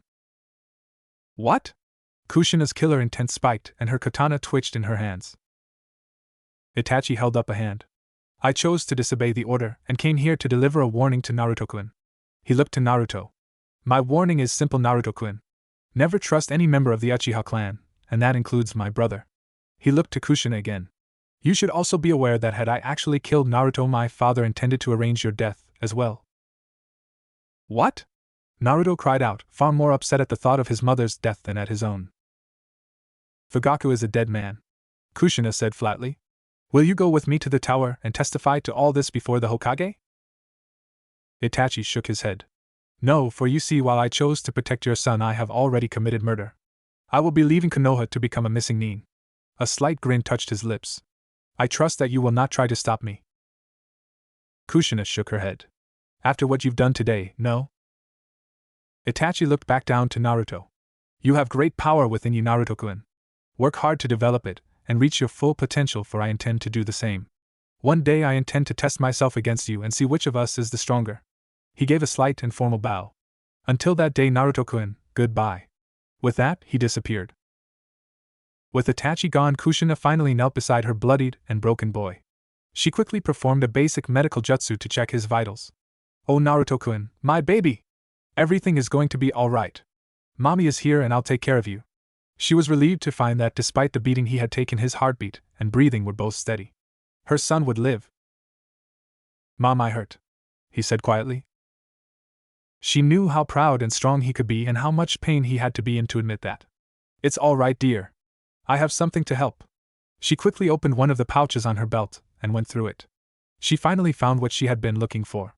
She removed the needle's cap and squirted out just a little of the creamy white drug. She then stuck into his shoulder and pushed down the needle's plunger. Here, my darling one, the morphine will take the pain away and help you sleep. I'm getting you to the hospital right now. She dipped her sword in a puddle of blood, then quickly wiped it clean and holstered it. She then took her precious little boy into her arms. Thank you, Mom, that helps. His voice was already sounding sleepy. Mom, I'm sorry I wasn't strong enough. Don't worry about that. It's not important. You survived, that's all that matters. It wasn't me, Mom. His mind was beginning to drift. The red chakra, he fell into sleep. She cradled him close to her and moved as fast as she had come. She wasn't worried about what he'd said. There would be time for him to tell her everything later. Hinata! Irika's voice called out loudly as he landed nearby. Hinata quickly got to her feet. Yes, Irika-sensei? Please gather all your things. Mizuki, I and some other instructors are gathering all your classmates. The exercises are over. But why, Irika-sensei? Her teacher looked at her with deep unhappiness. I am afraid one of the students was attacked. We had a perimeter set up around the forest, but it looks as though a pair of foreign ninja were able to penetrate it. A terrible thought made her stomach turn to ice. Irika-sensei, it wasn't Naruto-kun, was it? He looked at her and sadly nodded. I'm afraid it was. Hinata felt her entire world disappear. Irika caught her as she fainted. Hello, father. A calm voice spoke from the shadows. Fugaku stared at his son as he stepped out into the light. Itachi, what happened? I've heard reports that Naruto was attacked but survived. He is in the hospital under ANBU protection. How did you fail? I did not fail. Naruto was attacked by a pair of foreign ninjas. I did not attack him. You watched as a pair of foreign ninjas attacked him and you did nothing? Actually, father, I killed one of the two ninjas. Fugaku looked at him as though he were insane. You helped him? Itachi nodded calmly. That is correct. Why? Why would you do such a thing? Fugaku demanded. Because Naruto has a power inside of him that I want to see grow and develop. I want to see him become a truly powerful ninja so that I may one day test myself against him and learn what I am truly capable of. And saying that, he took out his sword from his back and drove it into his father's chest. Fugaku gasped and choked out blood. You are too determined to kill Naruto, so I am afraid I cannot leave you alive. Itachi stood there and watched the light leave his father's eyes, and felt nothing. A moment later, his mother entered the study and began screaming. Itachi appeared behind her and silenced her with a punch to the back of the skull. She fell to the floor unconscious, but very much alive. He then calmly walked out of his home. As he walked into the night, a few people recognized him. He politely returned their greetings. He had considered killing them all as a service to the village. In his opinion, the entire clan had degenerated to the point of being a disease that would only sicken Konoha. He had thought of performing the service of curing Konoha of this disease prior to leaving. However, he had reconsidered. If so many of the villagers and shinobi wanted to harm Naruto, then the entire village was already diseased and perhaps terminally so. Besides, with the Uchiha clan intact, Naruto would have a powerful enemy always right outside his door. That would give him excellent motivation. Thinking of motivation, Itachi smiled. Sasuke. Nizan! Sasuke hurried up to his big brother. Did you hear? Naruto got attacked by a couple of ninjas and is in the hospital right now. Itachi looked at him consideringly. Do you hope he survives? Sasuke looked shocked by the question. Of course I do. Even if I don't like him, I don't want him to die. Come with me, Sasuke, there are things I must tell you. In short order, the two of them were in a dark alley not far from the Uchiha compound. I am leaving the village tonight, little brother. After tonight I will become a missing nin and the disgrace of the Uchiha clan. He said it as calmly as he did everything else. What? Sasuke looked at his revered big brother. Why would you do that? Because 3 days ago I murdered Shursui and less than an hour ago I murdered our father, he answered calmly. Seeing Sasuke was about to start screaming, he planted a hand over his mouth. I have no intention of harming you, little brother. However, should you begin to scream, I will. Do you understand? Sasuke nodded and Itachi released his hand. Why? He sobbed. Why did you kill father? To protect Naruto. What? Itachi nodded. Father ordered me to assassinate him. I refused the order and helped him to survive this night's attack. Not that he needed much help. He is already very powerful and will grow more so. Father was a fool and would have kept attempting to kill him. To safeguard Naruto's future, it was necessary to end our father's life. You killed father to help Naruto? Sasuke whispered. Indeed, but that is not all. Let me show you something. He shut his eyes and activated the power of the Mangekyo Sharingan. Sasuke was drawn into a colorless world. He recognized it as the Uchiha compound. What is this? Sasuke asked in fear and confusion. Watch. His brother spoke. As Sasuke watched, he saw a familiar figure walk into the Uchiha compound. Why would Naruto come here? And as Sasuke watched, Naruto changed. It was like watching a snake shed its skin. He began to shake and be covered by visible chakra, and then he began to grow and change shape. In short, order Naruto had become a gigantic 9-tailed fox. What is this? He watched as his friends and family all began to flee and as the fox began to level the Uchiha compound. Brother, stop this. Watch closely. His brother intoned. Mother. Sasuke howled as his mother was snatched up into the fox's jaws and devoured. He stood there and watched as his home was flattened and as the people he loved were slaughtered by the beast. He was on his knees crying and begging for it to stop. Itachi could have forced Sasuke to relive it for 72 hours. But Itachi's goal in this was to provide his foolish little brother with motivation, not shatter his mind. He ended the effect and they were again in the alleyway. Sasuke crumpled to the ground weeping. For him it had seemed utterly real. Naruto possesses the Kyuubi within him, that is why he is hated by so many. That is also why he is so powerful. That is the power I want to help him grow. You want that? Sasuke said in horror. He remembered Naruto's red eyes. Yes, I want Naruto to achieve as much power as he can. And if in reaching his potential he should lay waste to this entire village and everyone in it, that would be small loss. Have no doubt, Sasuke, that what you saw will come to pass one day. If you really believe that, then why? Why would you help him and even kill father just to help him? I need a powerful opponent to test my abilities against. Naruto is the only one in this entire village who I think might one day have the power to do that. Itachi managed a tiny smile. And do you know why, Sasuke? Because he knows how to hate. I saw him kill his opponent and felt his anger and his hatred. It was a wonder to behold. To gain real power, you must have a deep and powerful hatred to drive you. Good. Because I hate you and I hate Naruto. Itachi did finally see hate in his brother's eyes. I'm going to kill both of you. Itachi nodded. Remember that you must kill Naruto first. If you are not strong enough to defeat him, you will have no chance to defeat me. And in order to gain that strength, you will need the same power I possess. You too can gain the power of the Mangekyo Sharingan, but there is a cost. You must kill your closest friend. It is the grief of such a loss that will allow your Sharingan to reach the final state. But of course, before that day comes, you must activate your Sharingan. Now remember, little brother, you must learn to hate and pursue power at all costs. Only in that way can you ever hope to defeat me or Naruto. With that, he hit his brother and knocked him out. Perfect. Naruto will never trust the Uchihas. Sasuke will hate Naruto and try to destroy him. They will be enemies, and there is no possibility of either one ever trusting the other. Their hatred and rivalry will help each gain greater power. Whichever one kills the other should make an excellent test of my abilities. I would put my money on Naruto.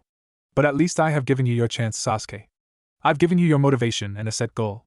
I have given you the chance to be a great ninja. After all, what is an older brother for? Naruto opened his eyes. He was lying in a grass field with many sweet-smelling flowers. He didn't feel any pain. He got to his feet and looked around. A little ways in front of him was an old ruined fortress.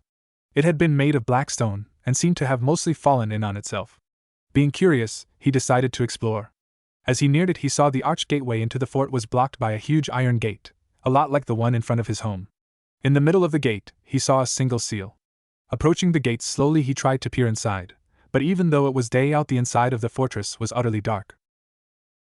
"Hello," he called out. "Is there anyone there?" And he heard it. A low, dry laughter that scared him and made his spine tingle. He was already backing away when the two large red eyes opened. He froze.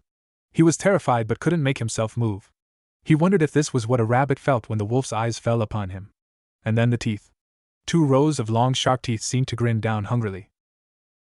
"Finally you have come. Kneel before me and show me proper respect," a voice like thunder cried out. "Who are you?" he whispered. Laughter thick with malice made his stomach turn. "I am the great and powerful Kyuubi." Sasuke took his usual seat. It was Monday morning and the start of another week of school. Everything was the same as always. Everything was completely different. "Oh, Sasuke-kun, can I sit next to you?" an excited Sakura asked. "HN." He folded his hands in front of his face. She took this as an affirmative and sat down beside her crush. "Isn't it terrible what happened Saturday? I mean, I can hardly believe it. And I hear that one of the ninjas who attacked Naruto was torn apart. Can you believe that?" Despite himself, he shut his eyes and shivered a bit. "Can I believe Naruto could tear someone apart? Oh yes, without a doubt. HN." He was trying to ignore her and hoped she would get the hint he was not being talkative. Sakura noticed Sasuke's depressed mood and tried to cheer him. "You know, Sasuke-kun, it really speaks well of your generous soul that you're so upset about Naruto." He turned his head a bit to look at her. "I mean, I had no idea you cared so much about him that his being in the hospital would depress you. You really are very thoughtful and kind." He turned away from her without a word. "Typical airhead, I'm depressed because my father was killed by my psychotic brother, and because I know one of my classmates is a monster." In all fairness, there was a reason Sakura didn't know about Sasuke's personal tragedy. The Uchiha clan had moved swiftly to cover up what had happened. The Uchihas were a rather secretive lot to begin with. After Itachi's murder and betrayal, it had been decided not to make any of what had happened public, lest the clan's reputation suffer. And since the Uchihas had a huge influence with the police force, it was not hard to do. Sasuke had found it difficult but had agreed to not speak of it to anyone outside the clan. "Did you send him any flowers?" Sakura asked with an annoyingly cheerful grin. "I sent him a few, just to be nice since he is in the hospital." He looked at her again. "No, Sakura," he said icily. "I didn't send him any flowers." Sakura could feel the chill and numbly nodded and cast her eyes down. She didn't understand what she had said to get that sort of reaction. Seeing that Sakura was going to leave him alone, Sasuke looked around the classroom. There were Shikamaru, Chuji, and Kiba all sitting in the back row talking. Shikamaru was complaining that even though it would be troublesome, he would go with the other two to visit Naruto after class. Across on the other side, Ino was holding court and bragging to the other dimwit girls about how many flowers she had sent Naruto. Looking all about the room, he was not surprised to see Hinata was missing. He was sure she was at the hospital, probably curled up at Naruto's feet. He turned his face back to the front. He felt contempt for all of them. They were all gullible fools who had fallen for an act. None of them had the slightest idea that the boy they were so worried about would probably end up eating them one day. When his mother had recovered from her shock at what had happened, he'd spoken to her about what Itachi had told him. To his horror, she had confirmed that what Big Brother had said was the truth. Naruto was the Kyuubi. Then his mother had told him about the Sandame's law. He couldn't even tell his classmates the sort of danger they were in without putting his neck, literally, on the chopping block. He sighed. In just one day his life had changed completely. On Saturday morning life had been good, if not perfect. By Saturday night his father had been murdered, his mother shattered, his idolized big brother had become a heartless killer, and Naruto was a monster that would destroy them all one day. And one more thing had happened, his childhood had ended. Now he was an adult, and an adult with a terrible responsibility. He would have to be the savior of his clan and his village, as well as his father's avenger. He would have to be the one to save Konoha from the Kyuubi, and then kill his older brother to avenge his father. That was an awful lot to put on an 8-year-old's shoulders. But he was his father's son and an Uchiha. He would bear up to it and fulfill his responsibilities. His very first thought, of course, had been to alert the clan of the danger, and of all of them acting together to deal with it. His mother had been horrified at the suggestion. She had quickly explained to him that all the adults in the village knew about the Kyuubi. It was a secret only to the younger generation. If the clan did as he suggested, it would be an open declaration of war not just against Namikaze but against Hyuga as well. Many of the adults might hate Naruto, but few were ready to go as far as civil war to try and kill him. Hearing that, the very next thought that had occurred to him was simply to do it himself the next time he saw him. He pictured himself as heroically slaying the monster and being hailed as a savior. It was a nice image, but the more he thought about it, the more he realized it was impossible. After the beating in the courtyard, he was honest enough with himself to admit he was no match for Naruto. Though he'd be damned if he'd admit it to anyone else. He tried to look at the problem like an adult rather than as a frustrated kid. Iruka, Mizuki, Kushina, the Hyuga, the Sandaime, and the Anbu. The list of people Naruto had to defend him was depressingly long. Even more depressing was Kushina's near-mythical reputation for dealing with people who threatened her boy. For the life of him, he didn't understand why all these people would protect the Kyuubi, but they did. Thinking about the problem and the obstacles in his path led him to a very adult decision. I can't do anything while he's in Konoha. He is just too well protected here. It'll have to be somewhere outside of Konoha, and that means it'll have to be after I become a shinobi. He sighed again. The thought of having to wait so long and having to live and work beside the Kyuubi frightened him. But he saw no other way. Everything I do for the next few years has to be aimed towards that day. I have to gain power and activate my Sharingan. I should probably try and get some allies on my side too, that would make it easier. When he thought about allies, he had a disturbing realization. Nearly everyone he knew was on Naruto's side. That had never worried him before. He had his clan after all. But he would also need people who would watch his back and do as he told them. Defeating Naruto and saving the village would be incredibly hard. He was going to need help. He carefully looked at the girl sitting next to him. She was still looking down at the desk. He let out yet another small sigh. He was not eager to do what he had in mind. But if it would help him save the village one day, he was ready to make any sacrifice. He forced a small grin onto his face. "Sakura-chan?" he said gently. Her head snapped up immediately. "Did he just call me Chan?" Yes, Sasuke-kun?" He looked directly into her eyes and tried to convey a warmth he didn't feel. "I'm very sorry if I was rude to you. I guess what happened Saturday has me feeling kind of bad." Seeing the look in his eyes and hearing the concern in his voice, she immediately began to blush. "Oh, Kami! He's finally being nice to me. I knew I'd win him over eventually. It's all right, Sasuke-kun, I understand. Say, Sakura-chan, would you like to have lunch with me today?" She began to giggle, and Sasuke was immediately reminded of nails on a chalkboard. But the smile stayed in place. "Sasuke-kun, I would love to have lunch with you. It's for the village and the greater good." "Great." Naruto heard familiar voices as he slowly felt himself coming awake. SHHHH, I think his eyes are opening. "Naruto-kun, honey, are you awake?" A relieved and very comforting voice spoke to him. "Yeah, Mom." He slowly opened his eyes. The lights were much too bright. He felt really sore, but at least he wasn't in pain anymore. "Oh, honey, I'm so glad." She leaned down and kissed both his cheeks. "You've been asleep for 2 days. I've been so worried about you." "Well, I haven't. I knew you were much too stubborn to be anything but all right," a chipper voice said. Naruto had to focus his eyes a bit. "Is that you, Kakashi-Nizen?" "Yo," he answered. "I've just been keeping your mom company." "Naruto-kun." Hinata leaned all the way over the edge of his hospital bed and fell onto the mattress beside him. She was desperate to put her arms around him and didn't care. She put her arms around his neck and pressed her face against his cheek. "Oh, Naruto-kun, I am so glad you're all right. I was so worried about you." She was hugging him with all her might, and his body was sore. "Ow." She immediately let go and bolted upright. "I'm sorry, Naruto-kun. Oh, I didn't mean to hurt you." She was trying to scramble away when he got a hold of her hand with his right. "It's okay, Hinata-chan. It's okay, just be a little gentle, that's all." With his hand he began tugging her back towards him. She let him pull her back towards him. "Are you sure, Naruto-kun?" she asked nervously. "I'm sure, Hinata-chan. I like it when you hug me, just be gentle." With his encouragement, she carefully put her arms around his neck again, and her face rested next to his. His right arm he put around her waist. He tried to put his other arm around her, but it refused to lift. It felt like it was weighted down. "Is this all right, Naruto-kun?" she asked shyly. It felt just a little weird to be lying on top of him like this. But after the last 2 days she wanted contact with him. She wanted him to be in her arms. He smiled at her fondly. Yeah, Hinata-chan, that feels fine. She closed her eyes and sighed contentedly. Kushina and Kakashi were both looking at the two 8-year-olds and smiling. They really were just too cute. How are you feeling, son? I feel sore, Mom, but I'm not in pain. My left arm, though, it feels heavy. He finally managed to lift his arm. His forearm was in a cast. His hand was a huge mass of bandages, the fingers were hidden. Mom, if I've been here 2 days, why am I still a mess? I normally heal really fast. Kushina frowned. I know, son, but those wounds were always cuts or tears.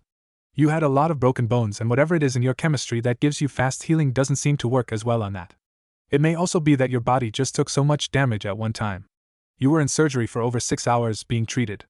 Most of your bones have been healed, and will just need a little while to finish setting. She looked very unhappy. I'm afraid your left hand, though, suffered a lot of damage. How bad is it? Naruto looked at the wrappings at the end of his forearm. The medic needs say you might not regain full use of it again. She saw the panic in his eyes and motioned for him to be calm. But I've sent for your godmother. I don't know when she'll get here, but when she does, we'll see what she says. Naruto slowly nodded. He knew his godmother was the world's greatest medic nin. He shut his eyes and put his arm back down. I don't suppose it really matters anymore. He sounded defeated. Everyone looked at him in surprise. Honey, don't be depressed. I'm sure once Tsunade is here, she'll be able to heal you. Yes, Naruto-kun, Hinata said. I'm sure everything will be fine now. He looked at her and smiled a bit sadly. Hinata-chan, would you mind waiting in the hall for a little bit while I talk to my mom alone? He looked at Kakashi. Would you mind too, Nizan? Oh, well, of course, Naruto-kun. Hinata was a little disappointed. She had just started getting comfortable. She quickly slid back off the hospital bed. All right, Naruto, come on, Hinata, let's get something to eat. The two of them left the room. Kushina looked at her son a bit curious. She had never seen him look so cheerless. Honey, I know how depressing it can be stuck in a hospital, but it's okay. We'll have you home soon, and once Tsunade gets here, I'm sure you'll be just fine. No, Mom, I don't think I'm ever going to be fine again, he said with a depressing certainty. I'm not really worried about my hand. I'm sure Godmother will fix it. Even if she doesn't, I'll manage one way or another. Well, son, if you feel that way, why are you so depressed? Because I know, he said sadly. Know what? He looked at her with eyes filled with pain. I know why everyone hates me, Mom. I know what's inside me. Oh dear, Cammy, she whispered. Itachi told you. No, Mom, the Kyuubi told me. What? Son, what do you mean the Kyuubi told you? Terrifying thoughts of what that might mean flashed through her mind. I had a nightmare, Mom. In it, the Kyuubi spoke to me. He told me what really happened the night I was born. He told me it was his power that let me heal fast, that gave me so much chakra capacity, and that gave me the red chakra. Mom, when I fought that ninja, it was the red chakra that saved me. It was the Kyuubi's power that saved me. I see, she said quietly. Well, I never thought I'd say this, but I'm glad for the Kyuubi's power. Mother and son looked at each other for a moment. Naruto sighed. When were you going to tell me, Mom? I don't know, she answered truthfully. I was planning to tell you sometime before you became a genin. To be honest, son, it wasn't a conversation I was eager to have. Mom, why did Dad do this to me? She took a deep, shuddering breath. All at once she was remembering that night again. The Kyuubi's sudden appearance, its approach towards Konoha, her husband's desperate decision and her tearful agreement, her labor, her very first time holding him in her arms, her begging Minato not to take him, and finally darkness. It was the only way, son. A Biju cannot be killed by a mortal, and the Kyuubi's power was too great to be stopped. The only choice, the only possible way to save the village was to trap the Kyuubi in a vessel that could adopt and hold all its chakra. And the only vessel that could do that was a newborn child with an undeveloped chakra system. Stopping the Kyuubi required two things: a newborn to act as the vessel and a human sacrifice to work the jutsu. He felt as the Hokage it was his duty to sacrifice himself to save the village. And as his son and heir, he felt it was your duty to be the vessel. He did not feel he could justify asking another parent to make a sacrifice he was unwilling to. He felt it fell upon his clan to make the sacrifices necessary to save Konoha. She looked to her son and waited for his reaction. If he was bitter and angry, he certainly had cause to be. Naruto looked down. He took a deep breath. I understand, he answered quietly. You do? Her son looked back up at her. He seemed weary but accepting. Mom, I've said before that I would give anything, even my life, to protect Konoha. He gave her a sad smile. I guess in a way I already have. I understand it. The Hokage's duty is to protect Konoha whatever the cost. I can't blame my father for fulfilling his duty. And being his son, I can even understand why he chose me to bear this burden. He chuckled sourly. Even if everyone does hate me for it. Son, everyone does not hate you. Kakashi, the Sandaime, Tsunade, Jiraiya, Hayashi, and all those people on the street who bow or cheer for you know the truth and see you as a hero, as your father wished. I suppose so, but there are plenty of people who hate me an awful lot. Kushina could hardly disagree with that. I guess it's time for me to find another goal. What do you mean? He looked at his mother in surprise. I mean about me becoming Hokage. Now that I know that I can never be Hokage, I'll need to find another goal for myself. She looked at him in astonishment. Son, what makes you think you can't be Hokage? He frowned at her. Mom, how can I be Hokage when I'm a monster? She sent a look of outrage and was at his side in an instant. Oh. He rubbed the top of his head with his right hand and looked at his mother in shock. Mom, you hit me. Except when they were sparring, she had never hit him.